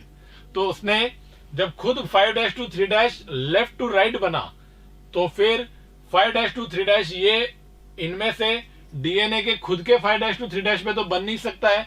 तो डीएनए की दो स्ट्रैंड में से जो स्ट्रैंड 3' to 5' डायरेक्शन में है, जो left hand to right hand side की तरफ में जिसकी डायरेक्शन 3' to 5' है, उसको यूज किया। मतलब ए स्ट्रैंड जो है वो यहां पर टेम्पलेट स्ट्रैंड होगी। कौन सी स्ट्रैंड है? टेम्पलेट। इसको टेम्पलेट की तरह यूज किया और इसके कॉम्प्लीमेंट्री बेस पेयर्स के फॉर्म में नए न्यूक्लियोटाइड को left to right hand side के अंदर पॉलीमराइजेशन कर दिया और एमआरएनए बन गया। क्या बन गया? एमआरएनए बन गया। ओके, तो ये हो गई ए टेम्पलेट स्ट्रैंड। और सर ए टेम्पलेट स्ट्रैंड है तो सर ये क्या गई? तेल लेने गई? तो बोलेंगे साहब दोनों में से एक ही स्ट्रैंड का ट्रांसक्रिप्शन होता है, दूसरी वाली स्ट्रैंड से एमआरएनए नहीं बनता है। एक डीएनए से, डबल स्ट्रैंडेड डीएनए से केवल एक ही एमआरएनए, सिंगल स्ट्रैंडेड एमआरएनए बनेगा। ऐसा होना जरूरी है, नहीं होगा तो आपके डबल स्ट्रैंडेड आरएनए बन जाएंगे। फिर आरएनए जब सिंगल स्ट्रैंडेड होता है तो ही उसके ऊपर राइबोसोम अटैच होते हैं, आरआरएनए अटैच होते हैं, एमिनो एसिड अटैच होकर के प्रोटीन बनाते हैं। सिंगल स्ट्रैंडेड होगा तभी, डबल स्ट्रैंडेड होगा तो नहीं बनेगा, प्रोटीन ही नहीं बनेगा। तो डबल स्ट्रैंडेड कब बन सकता है? जब इसका भी एमआरएनए बन जाए और इसका भी एमआरएनए बन जाए। तो ऐसा कभी नहीं होगा, एक ही स्ट्रैंड का एमआरएनए बनेगा। कोई भी चूज कर लो, कोई भी चूज कर लो, या तो ये चूज कर लो या ये चूज कर लो। सर मेरी इच्छा ऐसी है कि मेरे दिमाग में मैंने एक व्यू देखा कि नीचे जो एमआरएनए बना है, एक एमआरएनए बना सर नीचे, एक तो केस ये हो गया एक्स केस। अब एक वाई केस पढ़ते हैं सर। वाई केस में अब मैंने क्या देखा? मैंने देखा कि एमआरएनए का पॉलीमराइजेशन का डायरेक्शन राइट हैंड से लेफ्ट हैंड साइड की तरफ देखा। मैंने डीएनए के ऊपर देखा कि डायरेक्शन जो है वो लेफ्ट हैंड से राइट हैंड की तरफ में हो रहा है, यानी इस डायरेक्शन के अंदर पॉलीमराइजेशन हो रहा है। तो ऑब्वियस बात है कि अगर इस डायरेक्शन में चेन ग्रोथ करी है तो चेन तो नई ग्रोथ करती है खुद 5' to 3'। तो नया एमआरएनए बना 5' to 3' डायरेक्शन के अंदर। तो इस डायरेक्शन में जब नया एमआरएनए बना है राइट टू लेफ्ट डायरेक्शन के अंदर, तो ये 5' to 3' है, left right to left direction में ये खुद 5' to 3' है। तो डीएनए के कौन से वाले स्ट्रैंड को यूज करेगा? डीएनए में जाओ भाई, राइट टू लेफ्ट, और राइट टू लेफ्ट जाने पर आपको ढूंढना है कौन सा? इसका ऑपोजिट, क्योंकि ये 5' to 3' है। तो यहां इसने जिसको यूज किया होगा टेम्पलेट की तरह वो है 3' to 5'। तो आप देखो इधर डायरेक्शन के अंदर 3' to 5' वाला डीएनए ढूंढ लो, और 3' to 5' वाला डीएनए कौन सा है? ये वाला। तो ये रहा 3' to 5', और ये इधर था ये वाला। ओके, तो ये वाला डीएनए का स्ट्रैंड यूज होगा right to left hand side के अंदर पॉलीमराइजेशन करने के लिए। तो 3' to 5' हो गया। तो अब ये बी वाला जो है केस वाई में, एक्स केस के अंदर ए टेम्पलेट की तरह वर्क कर रहा था, और वाई केस के अंदर, वाई केस में बी टेम्पलेट की तरह यूज करेगा। यस और नो? तो डिपेंड करता है पॉलीमराइजेशन कौन सी डायरेक्शन में हो रहा है, उस बेसिस पे डीएनए के स्ट्रैंड्स भी चेंज हो जाते हैं। यस और no? Right hand to left hand side में हुआ तो नीचे वाला टेम्पलेट बना था, और जब right hand to left hand direction में हुआ तो ऊपर वाला टेम्पलेट बना था। तो कोई भी टेम्पलेट बन सकता है, लेकिन एक बार टेम्पलेट बन गया तो फिर वो टेम्पलेट ही रहा, है ना? मान लो मैंने यही केस रखता हूं, एक्स वाला केस। एक्स वाले केस में इस डायरेक्शन में आरएनए पॉलीमराइजेशन हो रहा है, तो फिर टेम्पलेट यूज होगा इस डायरेक्शन के अंदर 3' to 5' डीएनए स्ट्रैंड। तो ये ए स्ट्रैंड टेम्पलेट हो गई।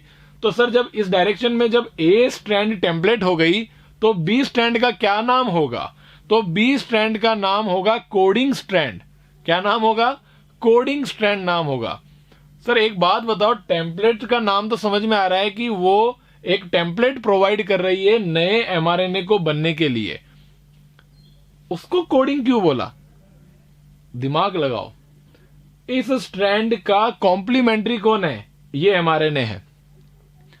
मतलब यहाँ पे अगर जी है तो यहाँ सी होगा, यहाँ मतलब इस स्ट्रैंड का कॉम्प्लीमेंट्री ये एमआरएनए है। तो सर एक बात है कि इस स्ट्रैंड का कॉम्प्लीमेंट्री स्ट्रैंड ये भी तो है, डीएनए का ये स्ट्रैंड। हाँ, तो ये और ये भाई बहन हो गए। ये इस स्ट्रैंड का ये कॉम्प्लीमेंट्री है, ए स्ट्रैंड का बी स्ट्रैंड कॉम्प्लीमेंट्री स्ट्रैंड है। इसमें जो न्यूक्लियोटाइड्स होगा, सीक्वेंस होगा, वैसा का वैसा सीक्वेंस एमआरएनए में भी होगा, क्योंकि एमआरएनए भी इस वाले स्ट्रैंड का कॉम्प्लीमेंट्री स्ट्रैंड है। बस फर्क इतना होगा कि इस स्ट्रैंड में और बने हुए एमआरएनए में कि यहां पर तो होगा थाइमिन और यहां होगा यूरेसिल। थाइमिन की जगह यूरेसिल होगा। मतलब इसके न्यूक्लियोटाइड के सीक्वेंस को इससे मैच कराएंगे तो सेम मिलेगा, बस रिप्लेस कर दो, जहां यहां टी होगा वहां इधर यू होगा और दोनों एकदम आइडेंटिकल होंगे। तो बताइए, इंफॉर्मेशन, प्रोटीन को कोड करने वाली इंफॉर्मेशन किसमें है? एमआरएनए में है। कोडॉन किसमें है? एमआरएनए के अंदर है। कोडॉन किसमें है? कोडॉन किसमें है? एमआरएनए के अंदर कोडॉन है। तो इंफॉर्मेशन को कोड करने के लिए जो चीज है वो इस एमआरएनए में प्रेजेंट है, और ये एमआरएनए किसके आइडेंटिकल है? बी स्ट्रैंड के आइडेंटिकल है। तो इसको बोल दिया गया कोडिंग स्ट्रैंड। क्या बोल दिया गया? कोडिंग स्ट्रैंड बोल दिया गया। यस और नो? तो इसलिए ये है कोडिंग स्ट्रैंड और ये है टेम्पलेट स्ट्रैंड। तो आप मुझे बताओ कि डायरेक्शन पर डिपेंड करा या नहीं करा? Template strand can be coding और कोडिंग कैन बी टेम्पलेट। अब मैंने एक केस लिया और वो केस लिया मैंने ये वाला X case. Left hand side to right hand direction के अंदर जाना है, left hand to right hand के डायरेक्शन में जाना है। तो टेम्पलेट कौन सा होगा? टेम्पलेट होगा ये वाला, ए स्ट्रैंड। इस डायरेक्शन में जाना है तो ए स्ट्रैंड टेम्पलेट होगा। तो जब इस डायरेक्शन में जाएगा तो सर जिसको एमआरएनए बनाना है वो है ये वाला। ये दो एमआरएनए है, मैंने ये केस लिया है वो दो अलग, इसका एमआरएनए अलग बनेगा, इसका एमआरएनए अलग बनेगा। ये जो नीचे एमआरएनए आ रहा है वो इसका आ रहा है। ओके, ये जो नीचे एमआरएनए बना हुआ है ये इस वाले का बना हुआ है। ओके, इस जीन का बना हुआ है। एक जीन एक एमआरएनए होता है, तो इस जीन का एमआरएनए यहां पर है। तो मैं कहना चाहता हूं कि सर ये जो एमआरएनए है इसमें आपने डायरेक्शन मानी है लेफ्ट टू राइट, तो सर ये इसको स्टार्ट करने के लिए इस आरएनए पॉलीमराइजेशन को, इसको बनाने का जो कामकाज है उसको स्टार्ट करने के लिए एक स्पेशल रिक्वायरमेंट होती है जिसको हम बोलते हैं प्रोमोटर। यानी इस डीएनए के अंदर ये जो रेड कलर से दिख रहा है, इस डीएनए के अंदर नीचे टेम्पलेट स्ट्रैंड के डीएनए में कुछ सीक्वेंस होता है जिसको हम बोलते हैं प्रोमोटर। अब आप कहेंगे सर इस रेड वाले को प्रोमोटर क्यों बोला आपने? क्योंकि भाई ये टेम्पलेट स्ट्रैंड का यही वाला एंड जो है वो स्टार्ट करने के लिए यूज हो रहा है, इसलिए इस साइड वाले को हम बोलेंगे प्रोमोटर और इसको हम बोलेंगे टर्मिनेटर। तो ये ब्लू वाला हो गया टर्मिनेटर। ओके, अगर सर ये वाई वाला केस होता तो ये टेम्पलेट होता और ये टेम्पलेट होता तो उल्टा हो जाता। इसको ब्लू वाले को हम बोल देते प्रोमोटर और ये रेड वाले को हम बोल देते टर्मिनेटर। तो आप बताइए स्ट्रैंड पे डिपेंड कर रहा है नहीं कर रहा है? When A is the template strand then red one is the promoter and blue one is the terminator. और अगर बी स्ट्रैंड टेम्पलेट की तरह यूज करती है तो इनकी डायरेक्शन चेंज हो जाती है। अब उल्टा हो गया, ये हो गया प्रोमोटर और वो हो गया टर्मिनेटर। तो आपसे पूछा जाए कि प्रोमोटर की पोजीशन क्या है और टर्मिनेटर की पोजीशन क्या होती है, तो आप हमेशा याद रखिएगा। क्या याद रखना है? वो इंपॉर्टेंट बात है कि इसकी पोजीशन जो होती है वो एमआरएनए के रेफरेंस में बोली जाती है। किसके रेफरेंस में? एमआरएनए खुद किस डायरेक्शन में बन रहा है उसके पोजीशन पे। तो प्रोमोटर होता है 5' के ऊपर और टर्मिनेटर होता है 3' के ऊपर, है ना? तो प्रोमोटर होगा 5' के ऊपर और ये होगा 3' के ऊपर। तो प्रोमोटर और टर्मिनेटर जो होता है उसकी जो डायरेक्शन होती है वो एमआरएनए जो पॉलीमराइजेशन की डायरेक्शन होती है उस डायरेक्शन में बोला जाता है। ओके, तो प्रोमोटर 5' डायरेक्शन पे होगा और टर्मिनेटर 3' पर होगा। ओके, और या हम कह सकते हैं कि इनका पोजीशन जो होता है वो होते तो एग्जैक्टली टेम्पलेट में है, लेकिन इनकी डायरेक्शन बताई जाती है कोडिंग स्ट्रैंड के रेफरेंस में, है ना? तो होता तो यहां पर है लेकिन डायरेक्शन ये 3' नहीं बोलेंगे, उसको बोलेंगे 5' पर प्रेजेंट है क्योंकि इस डायरेक्शन में हो रहा है इसलिए। तो ये होता है अप हिल और वो होता है डाउन हिल। तो पॉलीमराइजेशन की डायरेक्शन में इनकी डायरेक्शन होती है 5' 3'। ओके, क्लियर हुआ या नहीं हुआ बताइए। तो ऐसे आपको, तो सर फिर ये प्रोमोटर, ये टर्मिनेटर और बीच में ये जीन है, इसका नाम है स्ट्रक्चरल जीन। तो स्ट्रक्चरल जीन, जीन के अंदर क्या होता है, डीएनए के 2 स्ट्रैंड होते हैं। तो स्ट्रक्चरल जीन और प्रोमोटर और टर्मिनेटर, इन सबको क्या बोलोगे मिला के, इसको बोलते हैं ट्रांसक्रिप्शन यूनिट। क्या बोलते हैं, ट्रांसक्रिप्शन यूनिट। तो ये रहा ट्रांसक्रिप्शन यूनिट।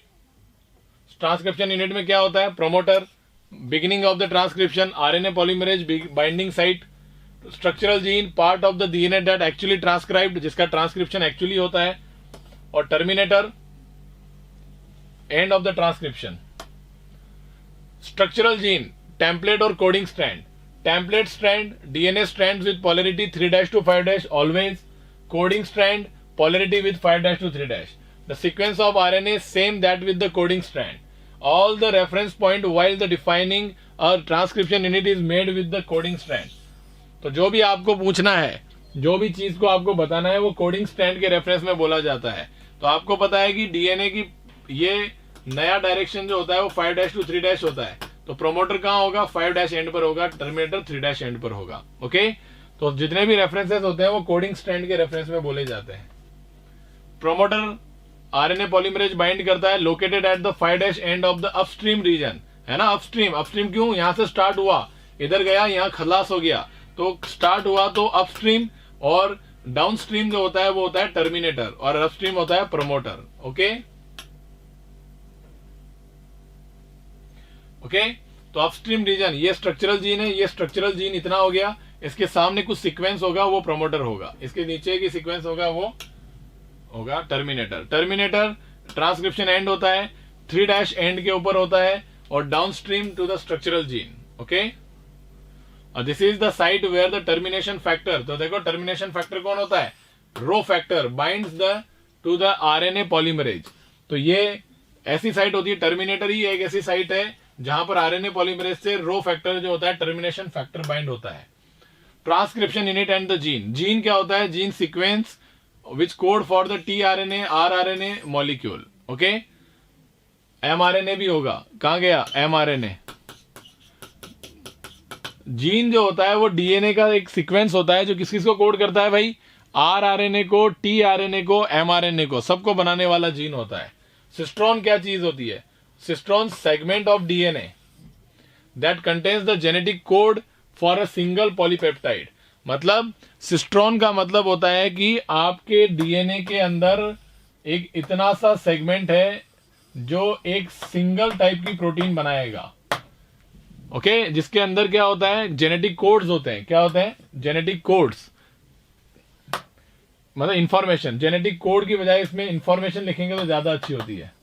जेनेटिक इंफॉर्मेशन होती है जिसके अंदर एक प्रोटीन को बनाने की, सिंगल प्रोटीन को बनाने की इंफॉर्मेशन जिसके अंदर होती है, उसको हम बोलते हैं सिस्ट्रॉन। तब आप बोलोगे सर फिर जीन किसको बोलेंगे भाई, जीन भी क्या है, जीन मतलब एक कैरेक्टर के लिए एक प्रोटीन होती है और एक प्रोटीन के लिए एक जीन होता है, तो जीन ही सिस्ट्रॉन है। ओके, अब आप बोलोगे कि सर एक बात बताओ, हमने एक ऐसी जीन देखी है, ऐसा सेगमेंट देखा है जो 3 टाइप के प्रोटीन, 1 जीन और एक जीन सेगमेंट है, इतना सा सेगमेंट है। ओके, अब इतना सा सेगमेंट है तो उसमें हमने 3 टाइप की प्रोटीन मिल गई, तो 1 जीन और 3 टाइप की प्रोटीन बन गई। मतलब क्या हुआ, इसका मतलब ये हुआ है कि इस एक जीन के अंदर 3 सिस्ट्रॉन है। तो 1 जीन 1 एंजाइम या 1 प्रोटीन वाला जो सिस्टम है वो फेल हो गया था, बीडल एंड टेटम वाला। लोगों ने फिर बाद में समझ में आया कि प्रोकैरियोट्स के अंदर तो एक जीन के अंदर 3 कैरेक्टर को डिफाइन करने का इंफॉर्मेशन होता है। तो एग्जैक्टली देखा गया तो इसके अंदर 3 सिस्ट्रॉन थे, इसलिए हम पॉलीसिस्ट्रॉनिक जीन प्रोकैरियोट्स में मानते हैं और मोनोसिस्ट्रॉनिक जीन यूकैरियोट्स में मानते हैं। ओके, तो structural gene could be 2 types, monocistronic और पॉलीसिस्ट्रॉनिक। मोस्टली प्रोकैरियोट में होती है, मोस्टली यूकैरियोट्स में होती है। Monocistronic gene have 2 parts, exon और इंट्रॉन। अब आप बोलोगे मोनोसिस्ट्रॉनिक जीन, ये जीन है, इसमें एक ही सिस्ट्रॉन है।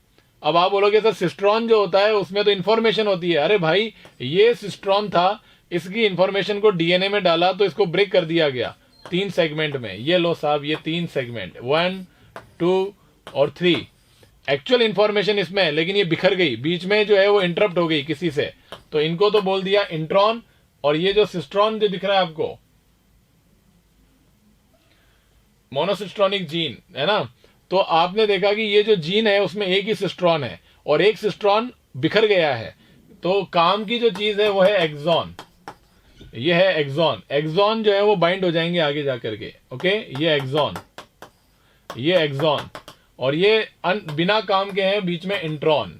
इंट्रॉन तो भाई exon sequence that code for the particular character, exon sequence that code for a particular character and is expressed in a mature and the processed mRNA।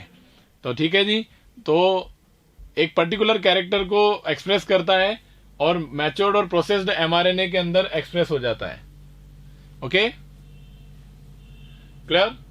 Intron interrupted sequence that do not appear in a mature processed mRNA। Interrupted sequence होता है mature RNA में, जब इनको निकाल देते हैं तो नीचे मैच्योर आरएनए बनता है, और मैच्योर आरएनए में ये तीनों एक जगह आ जाते हैं, और जब तीनों एक जगह आ जाते हैं तो मैच्योर आरएनए के अंदर एक्सॉन जो होता है वो एक पर्टिकुलर सीक्वेंस जो होता है उसको आपको क्या करता है, एक्सॉन जो होता है वो पर्टिकुलर सीक्वेंस को कर देता है एक्सप्रेस। क्लियर? तो ये होगी बात आपके सिस्ट्रॉन की। ये होगी स्ट्रक्चरल जीन।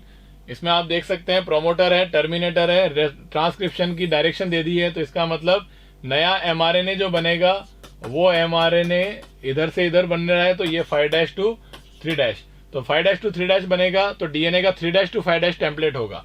तो देखो 3' to 5' इसी डायरेक्शन में ये हो गया टेम्पलेट स्ट्रैंड। देखो टेम्पलेट स्ट्रैंड हो गया, और ये नीचे वाला कोडिंग स्ट्रैंड हो गया। ओके, तो प्रोमोटर की डायरेक्शन क्या होगी, कोडिंग के रेफरेंस में बोलना है। प्रोमोटर 5' पे, टर्मिनेटर 3' पे।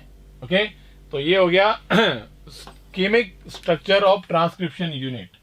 तो यहां पर ये एग्जैक्टली स्ट्रक्चरल जीन कौन सा है, यहां से लेकर के यहां तक ये स्ट्रक्चरल जीन होता है। ओके, एमआरएनए जो होता है टेम्पलेट फॉर प्रोटीन सिंथेसिस, एक एमआरएनए होता है जो कि मैसेंजर आरएनए बोलते हैं, जो कि एक टेम्पलेट की तरह यूज होता है, पॉलीपेप्टाइड चेन उसके ऊपर बनती है। टीआरएनए, ट्रांसफर आरएनए, ये amino acid, bring amino acid during translation and read the genetic code, process possesses anticodon. तो कोडॉन को रीड करता है और वहां पर पर्टिकुलर एमिनो एसिड लाके लगा देता है। टीआरएनए, और टीआरएनए के एक साइड तो होगा एंटीकोडॉन और दूसरी साइड होगा एमिनो एसिड, ये लेके आएगा। RRNA, ribosomal RNA, they play the structural, पहली बात तो एक स्ट्रक्चरल मतलब राइबोसोम बनाते हैं। क्या बनाते हैं, राइबोसोम का यूनिट फॉर्म है, राइबोसोम यूनिट्स, राइबोसोम की यूनिट बनाते हैं, तो स्ट्रक्चरल पार्ट हो गया। कैटालिटिक रोल, आरआरएनए का कैटालिटिक रोल भी होता है, आपको पता है 23S आरआरएनए जो होता है वो पेप्टिडाइल ट्रांसफरेज एंजाइम होता है, राइबोजाइम होता है। ड्यूरिंग ट्रांसलेशन वो काम करता है, कैटालिटिक एक्शन करता है। Process of transcription, transcription has the 3 step. सबसे पहले होगा इनिशिएशन, फिर चेन इलोंगेशन, फिर टर्मिनेशन। तो इनिशिएशन में काम आता है प्रोमोटर, और इलोंगेशन में काम आता है पॉलीमरेज एक्टिविटी, और टर्मिनेशन में काम आता है टर्मिनेटर। तो प्रोमोटर, पॉलीमरेज एक्टिविटी और टर्मिनेटर। कहीं कहीं इनिशिएशन फैक्टर्स होते हैं। क्या होते हैं, इनिशिएशन फैक्टर्स होते हैं जो प्रोमोटर से ऐड होते हैं। टर्मिनेशन फैक्टर भी होते हैं, टर्मिनेशन फैक्टर्स जो होते हैं वो भी आपके टर्मिनेशन कर देते हैं। Initiation, RNA polymerase binds to the promoter. अब आप सोचो कि प्रोमोटर से कौन बाइंड हो रहा है, प्रोमोटर सीक्वेंस से आरएनए पॉलीमरेज बाइंड होता है। तभी आपने देखा ना, यहां पे देखो क्या लिखा है,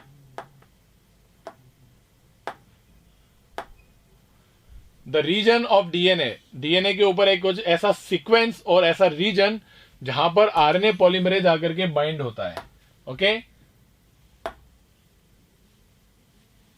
RNA polymerase binding site. Promoter क्या है, डीएनए में ऐसा एक सीक्वेंस है, एक ऐसा रीजन है जहां पे आरएनए पॉलीमरेज बाइंड होता है। तो एक साइट है जहां को हम बोलते हैं आरएनए पॉलीमरेज बाइंडिंग साइट। तो आरएनए पॉलीमरेज कहां बाइंड होता है, जाकर के प्रोमोटर के सीक्वेंस पर जाकर के बाइंड हो जाता है। ओके,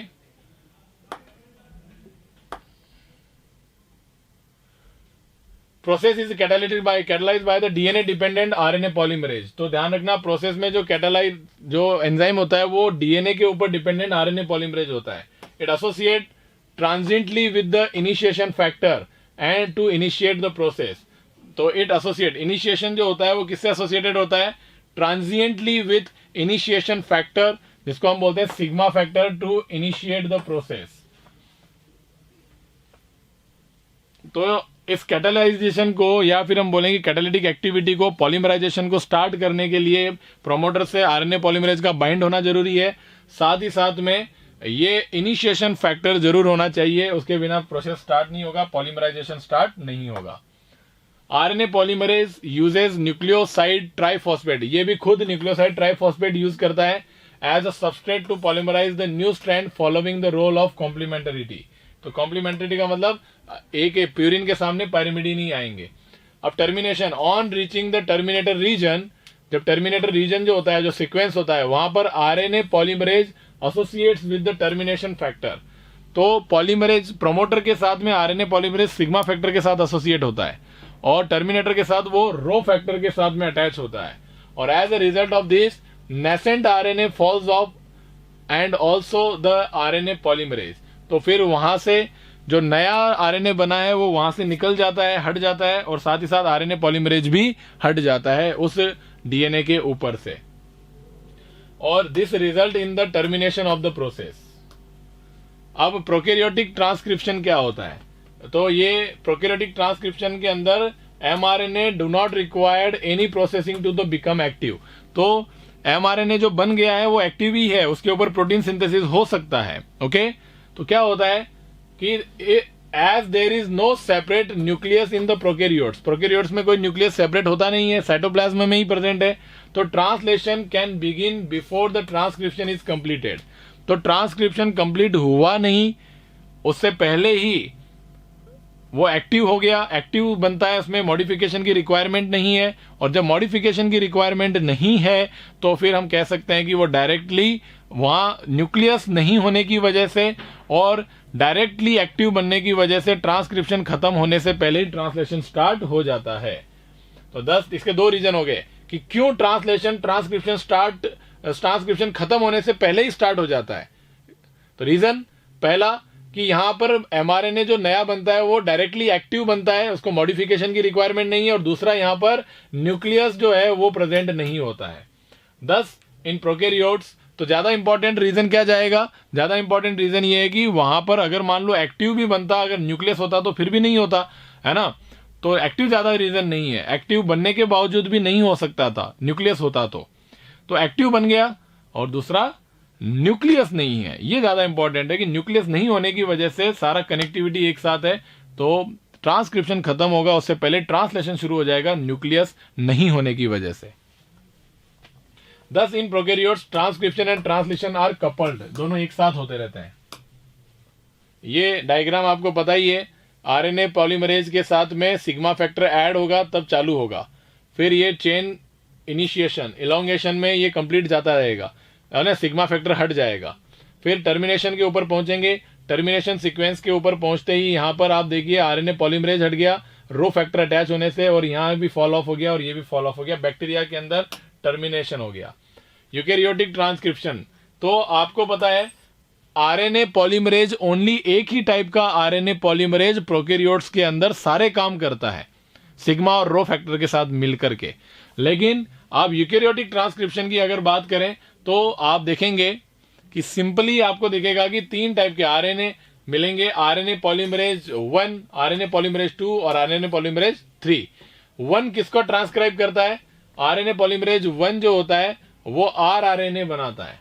ओके, मतलब डीएनए से, डीएनए जो जीन है वो जीन जो होती है वो किसको बनाएगी? वो बनाने के लिए पॉलीमरेज चाहिए। आरएनए पॉलीमरेज 1 डीएनए के ऊपर जाकर के उस सीक्वेंस का यूज करके आरआरएनए बनाता है। ओके, अब आप बोलेंगे कि सर डीएनए पॉलीमरेज 1 कौन से आरआरएनए बनाता है? तो 28S rRNA, 18S rRNA, 5.8S rRNA याद होने चाहिए। 28, 18 और 5.8S rRNA transcribed by RNA polymerase 1, और आरएनए पॉलीमरेज 1 जो होता है वो बनाता है एचएनआरएनए। आरएनए पॉलीमरेज 2 जो होता है वो ट्रांसक्राइब एचएनआरएनए और एमआरएनए का प्रिकर्सर होता है। तो सबसे पहले आरएनए पॉलीमरेज 2 ये सबसे मेन इंपॉर्टेंट एंजाइम होता है यूकैरियोट्स के अंदर, जो मेन पॉलीमराइजेशन करता है। आरएनए पॉलीमरेज 3 जो होता है वो टीआरएनए को बनाता है, डिफरेंट सारे टीआरएनए आरएनए पॉलीमरेज 3 से बनते हैं, स्मॉल न्यूक्लियर आरएनए बनता है और एक सिंगल आरआरएनए होता है, ये याद रख लेना, वेरी वेरी इंपॉर्टेंट। तो एक सिंगल आरआरएनए 5s आरआरएनए वो बनाता है RNA polymerase 3, 5s rRNA 28 18 5.8 5s 3 और ये 2। तो मेन एंजाइम ये है आपका। तो प्रोसेसिंग ऑफ एचएनआरएनए, अब आपका एचएनआरएनए बन गया, तो एचएनआरएनए जो बना है तो उसके अंदर आपको पता है जीन स्प्लिट हुई है, सिस्ट्रॉन स्प्लिट हुआ है एक्सॉन और इंट्रॉन के बीच में, है ना। तो इंट्रॉन को हटाना है तो फिर और इधर कैप लगानी है और इधर टेल लगानी है। तो 3 काम होते हैं, सबसे पहले कैपिंग, फिर होती है टेलिंग और फिर होती है स्प्लाइसिंग। स्प्लाइसिंग के अंदर इंट्रॉन हटा दिए जाते हैं। तो heterogeneous nuclear RNA, hnRNA heterogeneous nuclear RNA contains both intron and exon. So RNA splicing, introns are removed by this process and exons are joined together. Capping and tailing. So a methyl guanosine triphosphate residue is added to the 5' end of the HNRNA. HNRNA के 5' end पे methyl guanosine triphosphate को add कर दिया जाता है। Telling 200 से 300 adenylate residues 200 से 300 adenylate पॉलीएडिनाइलेट residues और वहां पे मिथाइल ग्वानोसिन ट्राइफॉस्फेट की कैप होती है और 3' एंड के ऊपर ऐड कर दिए जाते हैं। तो fully transcribed hnRNA now called mRNA, okay, और fully processed modified and transported out of the nucleus for the translation. तो फुली मॉडिफाइड जितना भी आपको उसमें प्रोसेसिंग करनी है, तो आपको सबसे पहले क्या करना है भाई, कैपिंग, फिर टेलिंग एंड देन स्प्लाइसिंग। तो ये करने के बाद में एमआरएनए को न्यूक्लियस से बाहर निकाला जाता है ट्रांसलेशन के लिए। तो इस तरीके से होता है। सबसे पहले ये देखिए, आप प्रोमोटर से आप आगे जा रहा है आरएनए पॉलीमरेज और कैप लग गई, टेल लग गई, कैप होकर के निकल गया बाहर, फिर हो गई टेलिंग।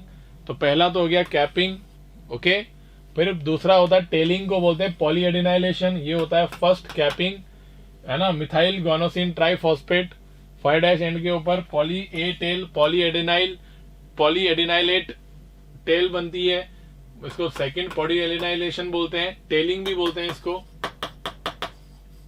एंड देन फिर फाइनली लास्ट के अंदर आप आते हो तो आप देखते हैं कि यहाँ पे स्प्लाइसिंग हो रही है। पॉलीएडिनाइलेशन होने के बाद में ये कैप लगने के बाद, निकलने के बाद, टेलिंग होने के बाद कैप और टेल, फिर कैप और टेल लगने के बाद आरएनए की स्प्लाइसिंग होती है। तो स्प्लाइसिंग इज द थर्ड। तो ये इंट्रॉन्स निकल रहे हैं, इनको बोलते हैं इनको बोलते हैं स्प्लाइसियोसोम। क्या बोलते हैं? स्प्लाइसियोसोम। इंट्रॉन निकल गए, एक्सॉन अटैच हो गए। इंट्रॉन निकालना स्नर्प्स का काम होता है और एक्सॉन को जोड़ना डीएनए आरएनए लाइगेज का काम होता है, ठीक है। तो एंजाइम जो होते हैं वो जोड़ करके फाइनली प्रोसेस्ड यूकेरियोट में एमआरएनए बन जाता है। Now come to the genetic code. Genetic code क्या होते हैं भाई? 3 जो होते हैं वो जेनेटिक कोड का फॉर्मेशन करते हैं। Genetic code that directs the sequence of the amino acid during the synthesis of amino protein. तो सीक्वेंस ऑफ एमिनो एसिड्स, तो प्रोटीन के अंदर एमिनो एसिड 1 नंबर पे कौन होगा, 2 नंबर पे कौन सा होगा, तीसरे पे कौन सा होगा, उनका ये क्या सीक्वेंस होगा, ये किस पर डिपेंड होता है? उस एमआरएनए में प्रेजेंट कोडोन के सीक्वेंस पर। तो क्योंकि एक कोडोन एक एमिनो एसिड को कोड करता है। Change in the nucleic acid is responsible for the change in the amino acid in the protein, okay. अगर जेनेटिक न्यूक्लिक एसिड में कोई चेंज हो गया तो नीचे एमिनो एसिड के अंदर चेंज आ जाएगा।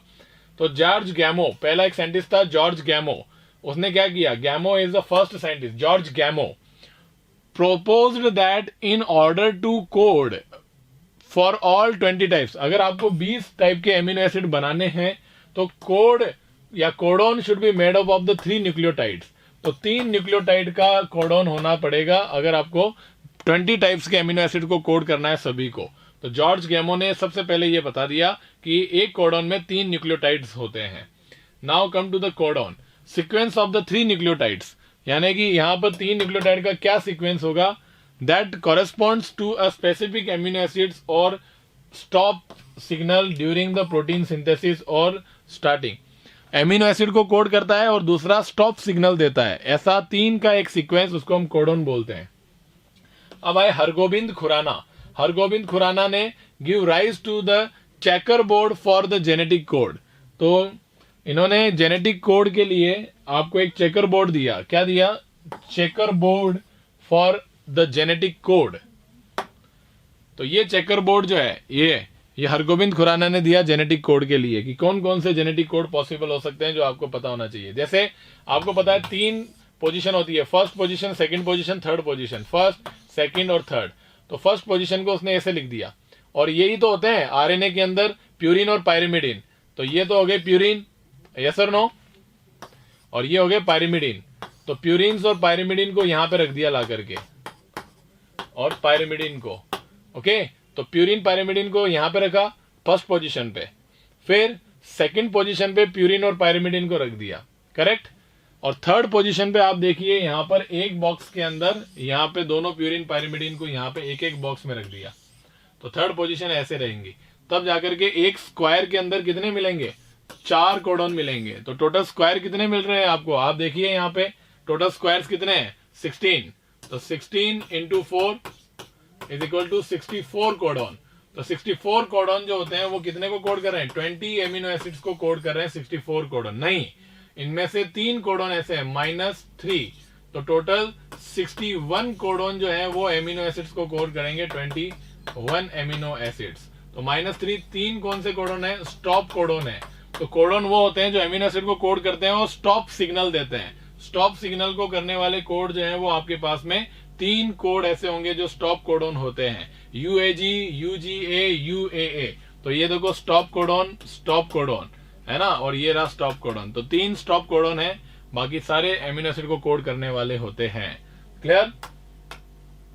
अब the salient feature of genetic code. एक जेनेटिक कोड के क्या क्या फीचर हो सकते हैं? देखो बहुत इंपॉर्टेंट क्वेश्चन होता है, यहां से क्वेश्चन बनता है।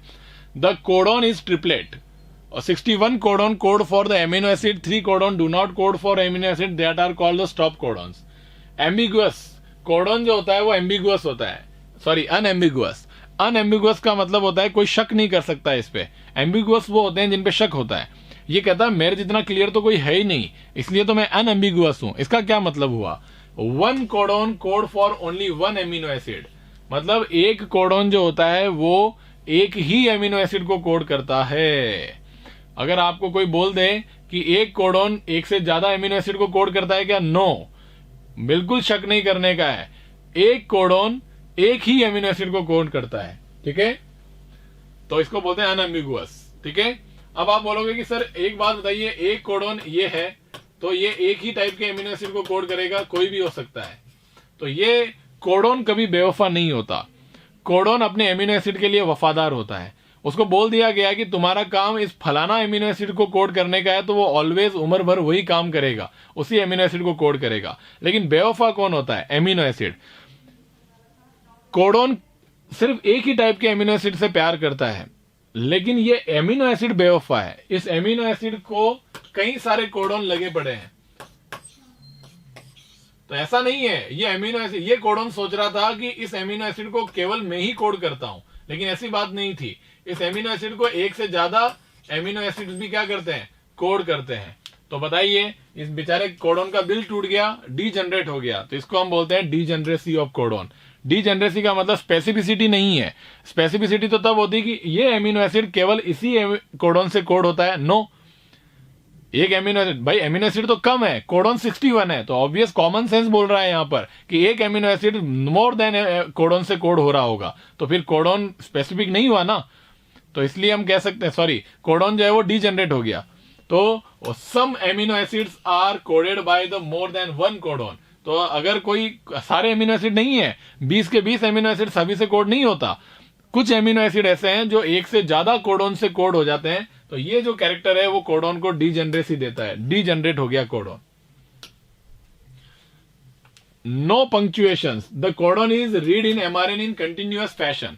जैसे एमआरएनए में सीक्वेंस है तो आपको ऐसे कंटिन्यूअस पढ़ना चाहिए, बीच में कोई भी गैप नहीं देना चाहिए। नो पंक्चुएशन, तो नो पंक्चुएशंस, कंटिन्यूअस रीडिंग, ये भी एक इसका फीचर है। यूनिवर्सल होता है codon. Codon is universal. Codon universal कैसा हुआ कि अगर इस कोडॉन को बोला कि तुझको फलाना एमिनो एसिड बैक्टीरिया में बनाना है और सेम काम तेरे को इंसान में भी करना है, तो कोडोन किधर भी कोई भी बॉडी में हो उसका काम नहीं बदलता है, वो यूनिवर्सल होता है। तो that's why we can say one codon code for the same amino acid in almost all species. सभी स्पीसीज के अंदर इसके कुछ एक्सेप्शंस हैं, माइटोकॉन्ड्रिया के अंदर और प्रोटिस्टा किंगडम के अंदर। सम प्रोटिस्ट इसका एक्सेप्शंस हैं। माइटोकॉन्ड्रिया और प्रोटिस्ट का जीनोम है, उसमें यूनिवर्सलिटी शो नहीं करते हैं, सब जगह वो एक काम कर रहा होता है, लेकिन उन दोनों में जाकर के कुछ अलग काम करने लग जाता है, कोई और ही काम करता है। तो जनरली आप दिमाग में रखिए कि कोडोन यूनिवर्सल होते हैं। कोडोन्स जो होते हैं वो स्पेसिफिक होते हैं, क्या बिल्कुल स्पेसिफिक होते हैं, अनएम्बिगुअस हैं, स्पेसिफिक है। एक टाइप के एमिनो एसिड के लिए एक ही कोडोन होता है ना, मतलब एक कोडोन जो होता है वो एक ही टाइप का एमिनो एसिड कोड करता है, इसको बोलते हैं स्पेसिफिसिटी। ओके, एयूजी का दो फंक्शन होता है, ये तो मिथियोनिन को कोड तो करता ही करता है, साथ ही साथ एक्ट एज इनिशिएटर कोडोन। जहां से ट्रांसलेशन स्टार्ट होता है वहां एयूजी होता है, इनिशिएशन कोडोन है, और मिथियोनिन को भी कोड करता है। डुअल फंक्शन हो गया इसके। Mutation and the genetic code, तो म्यूटेशन जेनेटिक कोड के अंदर बहुत सारे हैं, इंसर्शन है, डिलीशन है, सब कुछ आपको मैंने वहां पर बता दिया था, आपको याद हो तो। अब आपके पास टीआरएनए के मॉलिक्यूल हैं, और टीआरएनए जो होता है ये फ्रेम शिफ्ट म्यूटेशन आप ध्यान रखिएगा। Mutation single frame shift mutation जो होता है उसके अंदर क्या होता है, कोडोन ट्रिपलेट होता है, और इसके अंदर आप एक को भी हटा दोगे या ऐड कर दोगे तो पूरा आगे का एमिनो एसिड सीक्वेंस चेंज हो जाएगा। टीआरएनए अडेप्टर मॉलिक्यूल क्यों बोलते हैं इसको, क्योंकि ये read the code of the other hand and bind the amino acid. Adapter है क्योंकि ये दूसरी तरफ एंटीकोडोन से अटैच होता है और दूसरी तरफ एमिनो एसिड को अडेप्ट करता है। अडेप्टर का मॉलिक्यूल क्यों बोलते हैं, क्योंकि एमआरएनए के कोडोन पे जाकर के ये टीआरएनए अडेप्ट हो जाता है, तो इसको बोलते हैं एंटीकोडोन कोडोन रिएक्शन अडेप्ट करता है एमआरएनए के कोडोन को, that's why it is adapter molecule. Anticodon loop has base complementary to the code और एमिनो एसिड एक्सेप्टर एंड, और ये एमिनो एसिड एक्सेप्टर एंड होता है 3' एंड, ध्यान रखिएगा 3' एंड के ऊपर जाकर के एमिनो एसिड अटैच होता है, एमिनो एसिड बाइंडिंग साइट है ना।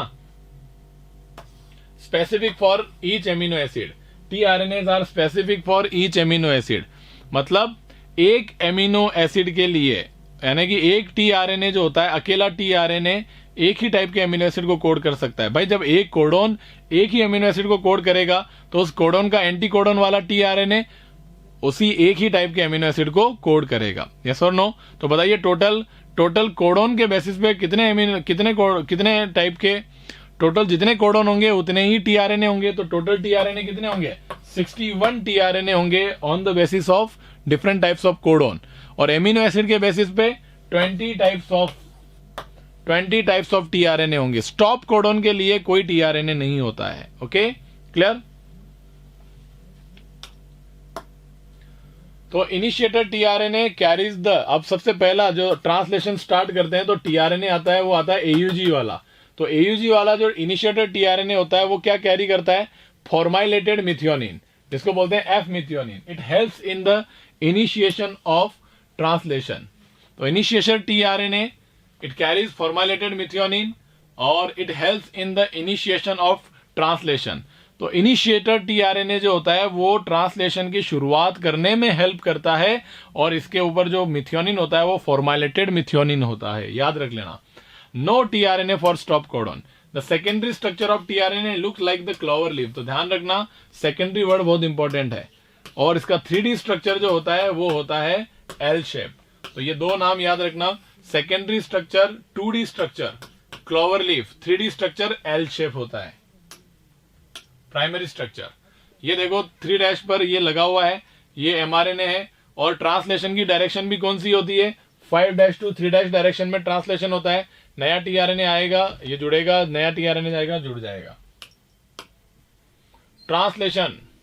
ट्रांसलेशन कैसे होता है भाई, ट्रांसलेशन प्रोसेस, ये देखिए ट्रांसलेशन प्रोसेस को समझिएगा। ये सबसे पहले एमआरएनए जो होता है राइबोसोम की छोटी यूनिट से जुड़ता है, फिर जब छोटी यूनिट से जुड़ता है तो उसके बाद में लार्ज यूनिट आती है। कौन आती है, लार्ज यूनिट।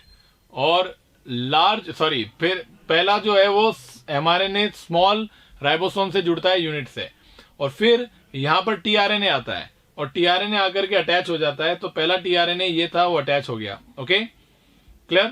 ये टीआरएनए आकर के अटैच हुआ था, और ये टीआरएनए अटैच होता है तो उसके बाद आता है राइबोसोम का बड़ा यूनिट, और राइबोसोम के बड़े यूनिट पे 2 साइट होती है, पी साइट और ए साइट।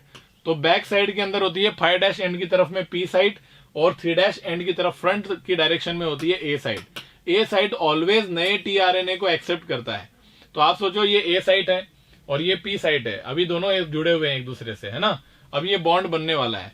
अब पेप्टिडाइल ट्रांसफरेज की वजह से क्या होगा, ये बॉन्ड ये हटेगा और ये बॉन्ड ये उठेगा, साथ में उठने के बाद इधर जाके लग जाएगा, और जैसे ये यहां लगेगा ये वाला टीआरएनए पी साइट से रिमूव हो जाएगा, और जैसे पी साइट से रिमूव हो गया, पी साइट खाली हो गई, और खाली होने के बाद ये सारा चेन लेकर के ये एमिनो एसिड बैठा हुआ है यहां पर ऐसे। अब ये क्या होगा, पी की तरफ शिफ्ट हो जाएगा। अब ये पी की तरफ शिफ्ट हो जाएगा तो ए खाली हो जाएगी, और ए खाली हो गई तो फिर ये आगे मूव होगा। आगे मूव होगा तो नया कोडॉन के सामने ए साइट आ गई, और जैसे ही ए साइट ए के सामने आ गई, नया टीआरएनए आकर के अटैच हो गया ए साइट पर, और जैसे अटैच हो गया, ये अटैच हो गया, फिर ये इधर लाएगा, ये लाएगा, पी खाली होगा, फिर ये पीछे जाएगा, फिर ये आगे आएगा, फिर ए साइट खाली होगी, फिर नया आएगा। तो ए साइट जो होती है वो होती है एमिनो एसाइल एक्सेप्टर साइट। तो जो एमिनो एसाइलेटेड जो होते हैं, एमिनो एसिड को लोड करके आने वाले टीआरएनए होते हैं, चार्ज टीआरएनए, ये पहले इनकी चार्जिंग होती है, टीआरएनए लगता है और फिर यहां पर आता है। क्लियर? तो इस तरीके से आपको पूरा का पूरा ट्रांसलेशन समझ में आ गया। ओके, तो 3 काम होते हैं। क्या होता है? Initiation, elongation and termination. ठीक है। तो regulation of gene expression, gene के रेगुलेशन का एक्सप्रेशन कई लेवल पर होता है। जो आपको ओपेरॉन दिखाया गया है उसको हम समझा देते हैं क्या होता है ओपेरॉन। देखो, प्रोकैरियोट्स के अंदर रेगुलेशन जो होता है जीन एक्सप्रेशन का, वो आपको कैसे बताएं कि ये देखिए ओपेरॉन क्या है, लैक ओपेरॉन, लैक्टिक एसिड का, लैक्टिक एसिड जो है उसको हम देख लेते हैं। तो 3 जीन होते हैं इसके अंदर। एक होता है, ये देखो, ये ओपेरॉन है, ये पूरा का पूरा ओपेरॉन है। और ओपेरॉन किसके अंदर? Absence of inducer. इंड्यूसर कौन है? इंड्यूसर होता है कि देखो यहां पर एक रेगुलेटरी जीन है जिसको बोलते हैं इनहिबिटरी जीन, और ये रिप्रेसर एमआरएनए बनाता है। रिप्रेसर एमआरएनए रिप्रेसर प्रोटीन बनाता है। रिप्रेसर प्रोटीन यहां से भागता है और भाग करके ऑपरेटर साइट से जाके बाइंड हो जाता है, फाटक लगा देता है। ऑपरेटर साइट से बाइंड होते ही आरएनए पॉलीमरेज प्रोमोटर से बाइंड हो गया, और इसको आगे बढ़ना है तो आगे बढ़ा, तो फाटक लगा हुआ है। आरएनए पॉलीमरेज आगे बढ़ेगा तो ZYA ये जो जीन है, उन जीन के ऊपर देखो, repressor bind to the operator region and prevent RNA polymerase to transcribe the operon. तो ये जो ओपेरॉन है, इसको पूरे को हम बोलते हैं ओपेरॉन। तो ये जीन का जो एक कंप्लीट बॉन्ड है, जीन का एक सीक्वेंस है, उसको ओपेरॉन बोला है। तो ओपेरॉन को ट्रांसक्राइब नहीं होने देता है, प्रिवेंट करता है ओपेरॉन को ट्रांसक्राइब होने से। अब आप बोलेंगे सर ZYA ओपेरॉन जो है वो आएंगे, तो ये इनका एक सिंगल एमआरएनए बनेगा। ओके, तो यहां पर आप देखो कि जब यहां पर रिप्रेसर था, मतलब क्या था कि मीडियम के अंदर लैक्टोज नहीं था, और अब जब बैक्टीरिया में मीडियम में लैक्टोज डाल दिया तो लैक्टोज जो होता है वो इंड्यूसर का काम करता है। तो in the presence of inducer, और इंड्यूसर कौन है? लैक्टोज इंड्यूसर है। तो लैक्टोज इंड्यूसर होगा तो लैक्टोज क्या करेगा? ये तो अपना काम करता ही रहेगा, इसको कोई नहीं रोक रहा है। ये रिप्रेसर एमआरएनए बना रहा है, रिप्रेसर प्रोटीन बना रहा है, इसका काम था ऑपरेटर पे बाइंड होने का, लेकिन इस बार इसको पकड़ के बैठ गया इंड्यूसर। और इंड्यूसर कौन है? लैक्टोज। और लैक्टोज इंड्यूसर है तो ये बैठ गया, तो ये यहां नहीं जाएगा, तो इसका यहां जाना बंद हो गया। और यहां जाना बंद हो गया तो इसके ऊपर अटैच कौन है? आरएनए पॉलीमरेज अटैच्ड है प्रोमोटर पे। तो इस आरएनए पॉलीमरेज को यहां जाने से कोई नहीं रोक सकता, ये जाएगा। और यहां के ऊपर आरएनए पॉलीमरेज था, और इस आरएनए पॉलीमरेज को इधर जाने से रोक दिया गया था इसकी वजह से। तो ये इधर चला गया, इधर जाते ही सीधा इसको ट्रांसक्राइब कर देगा, और इस ओपेरॉन का, ये जो ओपेरॉन दिख रही है आपको, इसका एक एमआरएनए बनेगा, और ये बन गया लैक एमआरएनए, एक अकेला एमआरएनए। और लैक एमआरएनए के अंदर आपको पता है 3 जीन प्रेजेंट है। तो ये वाला रीजन जो है वो बीटा गैलेक्टोसाइडेज एंजाइम बनाएगा, Z वाला, और Y वाला जीन जो है वो परमिएज बनाएगा, और A वाला जो है वो ट्रांस एसिटाइलेज बनाएगा। परमिएज का काम है बैक्टीरिया के बॉडी के अंदर लैक्टोज एंटर करवाना। बीटा गैलेक्टोसाइडेज का काम है कि लैक्टोज को मोनोसेकेराइड में तोड़ना। ट्रांस एसिटाइलेज का काम है एसिटाइल ग्रुप का ट्रांसफर करना। ये 3 काम होंगे तभी जाकर के लैक्टोज से आपको एनर्जी मिल पाएगी। तो लैक्टोज से एनर्जी लेने के लिए इसका ट्रांसक्राइब होना बहुत जरूरी है, इसीलिए लैक्टोज खुद कहता है कि मुझे खुद को ब्रेक डाउन होना है तो मुझे इसको रोकना पड़ेगा। तो आप बताइए ये ऑपेरॉन कैसे हुआ? ये हुआ नेगेटिव कंट्रोल। क्या हुआ? Negative control. इंड्यूसिबल है या रिप्रेसिबल है? इट इज इंड्यूसिबल ऑपेरॉन, क्योंकि ये ट्रांसक्राइब खुद जो है वो ट्रांसक्रिप्शन को स्टार्ट कर रहा है, जाकर के इंड्यूस कर रहा है, तो ये इंड्यूसर होता है। ओके, और कंट्रोल कैसा होता है? ये नेगेटिव कंट्रोल होता है, यानी कि आपको अगर नहीं करना है तो आपको रोकना पड़ेगा, नेगेटिव कंट्रोल। ओके, तो पॉजिटिव कंट्रोल भी होता है, लेकिन लैक ऑपेरॉन नेगेटिव कंट्रोल होता है, नेगेटिवली कंट्रोल करता है, और इसको स्टार्ट करना होता है तो इंड्यूसर्स को स्टार्ट करता है। ओके,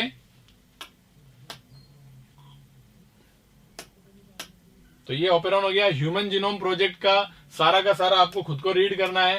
ह्यूमन जीनोम प्रोजेक्ट की सारी बातें खुद को ही रीड करनी होती है। ओके, गोल वगैरह, मेथोडोलॉजी, जितनी भी चीजें होती है, जीनोम सीक्वेंसिंग क्या होता है, फलाना डिमका। Okay, genetic gene map, genetic and physical maps on the genome, और फिर salient feature of human genome project, ये आपको खुद को ही पढ़ने हैं सारे के सारे। डीएनए फिंगरप्रिंटिंग जो है उसको हम बता देते हैं। डीएनए फिंगरप्रिंटिंग कहता है कि डीएनए जो होता है वो सभी इंडिविजुअल का 99% एक जैसा होता है। ओके, अब ये कह रहे हैं कि सर 99% एक जैसा डीएनए फिंगरप्रिंटिंग है, तो डीएनए फिंगरप्रिंटिंग के अंदर क्या होता है कि एक शॉर्ट सीक्वेंस होता है जिसको हम बोलते हैं variable number of tandem repeats. मतलब एक पर्टिकुलर कोई एक ऐसा बॉक्स है जिसका रिपीटेशन होता है। क्या होता है? एक पर्टिकुलर सीक्वेंस होता है, उसका रिपीटेशन होता है। मान लो एक्स सीक्वेंस है, वो एक्स सीक्वेंस एक जगह छोड़ करके बार बार रिपीट होगा, उसको बोलते हैं variable number of tandem repeats. तो टेंडम का मतलब एक ऐसा सीक्वेंस जिसका लगातार रिपीटेशन हो रहा है। तो यहाँ पे वो बहुत ज्यादा न्यूक्लियोटाइड का भी हो सकता है, कम न्यूक्लियोटाइड का भी हो सकता है। अगर कम का है तो शॉर्ट टेंडम रिपीट्स STR, और ज्यादा है तो VNTRs। तो शॉर्ट टेंडम रिपीट्स आपको यहाँ देखने को मिल रहे हैं। तो यहाँ पर इस क्रोमोसोम पे रिपीटेशन नंबर दिख रहे हैं आपको सबके, है ना? यहाँ ज्यादा नंबर है, यहाँ कम है। ये एक बॉक्स जो है वो एक STR है, STR। और ये डीएनए के अंदर ये रिपीटेशंस का नंबर देखने को मिल रहे हैं क्रोमोसोम के ऊपर, यहाँ पर, यहाँ पर, यहाँ पर। ठीक है, तो हमने देखा कि एक इंडिविजुअल के अंदर एक पर्टिकुलर STR जो है उसका रिपीटेशन इस क्रोमोसोम नंबर 16 के ऊपर, एक और दो होते हैं ना होमोलोगस क्रोमोसोम, तो एक पर ये दिख रहा है तो इस पर ये है, तो ये कहीं मैच नहीं हो रहा है। तो ए इंडिविजुअल का बी इंडिविजुअल से कोई मैच नहीं हो रहा है। लेकिन आप देखिए यहाँ पर जो है क्राइम सीन के ऊपर जो डीएनए है उसका जो VNTR का रिपीटेशन है इन सेम क्रोमोसोम के लिए, क्रोमोसोम नंबर 16, क्रोमोसोम नंबर 2 और क्रोमोसोम नंबर 7 के ऊपर इनके रिपीटेशंस जो है, number of short tandem repeats, ये नंबर 1 2 3 4 5 6 7 8 9 10 11, 1 2 3 4 5 6 7 8 9 10 11, इसमें 11 आ गए। इसमें मैच किया, इसमें भी मैच हो गए, इधर मैच किया, इधर भी मैच हो गए। इसका मतलब ये individual B is the criminal, क्योंकि इसके STR के नंबर मैच हो गए। और ये प्लेट के ऊपर दिखते हैं, ये देखो, ये इसका नंबर हो गया, बैंड पैटर्न हो गया, ये ए का बैंड पैटर्न हो गया, ये बी वाले का बैंड पैटर्न हो गया। इसको इंपोज करेंगे तो ये एज इट इज फिक्स बैठ जाएगा इसके ऊपर, तो ये बी वाला जो है वो आपका कौन है? क्रिमिनल होगा। ओके, तो इस तरीके से डीएनए फिंगरप्रिंटिंग के अंदर ये STR जो होते हैं, प्रिंसिपल क्या है इसका कि ये शॉर्ट टेंडम रिपीट्स जो है, ये रिपीटेशंस के जो नंबर है उनमें वेरिएशन है। देखो शॉर्ट टेंडम का टाइप तो सब में सेम है, इसमें भी है, इसमें भी है, सब में है वो स्क्वायर, लेकिन उस स्क्वायर का रिपीटेशन नंबर अलग अलग है। तो रिपीटेशन नंबर ही की है डीएनए फिंगरप्रिंटिंग का, जो 1% में डिफरेंट होता है सभी के इंडिविजुअल में, और यह कभी भी आइडेंटिकल नहीं होता है। इस प्रिंसिपल को यूज करके आप डीएनए को पहचान सकते हो, क्रिमिनल को फाइंड कर सकते हो, या फिर आप कह लें कि मेरा बच्चा है, नहीं है, उसको क्लेम है, तो वो आप पता कर सकते हो। यह है डीएनए फिंगरप्रिंटिंग। तो इस तरीके से ये पूरा चैप्टर था, इसके क्वेश्चन सॉल्व करिए, बहुत इंपॉर्टेंट, बहुत कंसेप्चुअल क्वेश्चंस आते हैं इस चैप्टर से। और अगले लेक्चर के अंदर हम नया वाला कोई चैप्टर लेकर के आएंगे और उसके जितने भी क्वेश्चंस हैं, जितने भी बातें हैं, उनको स्टडी करेंगे। तब तक के लिए बाय बाय, नए लेक्चर में मिलते हैं। Thank you so much.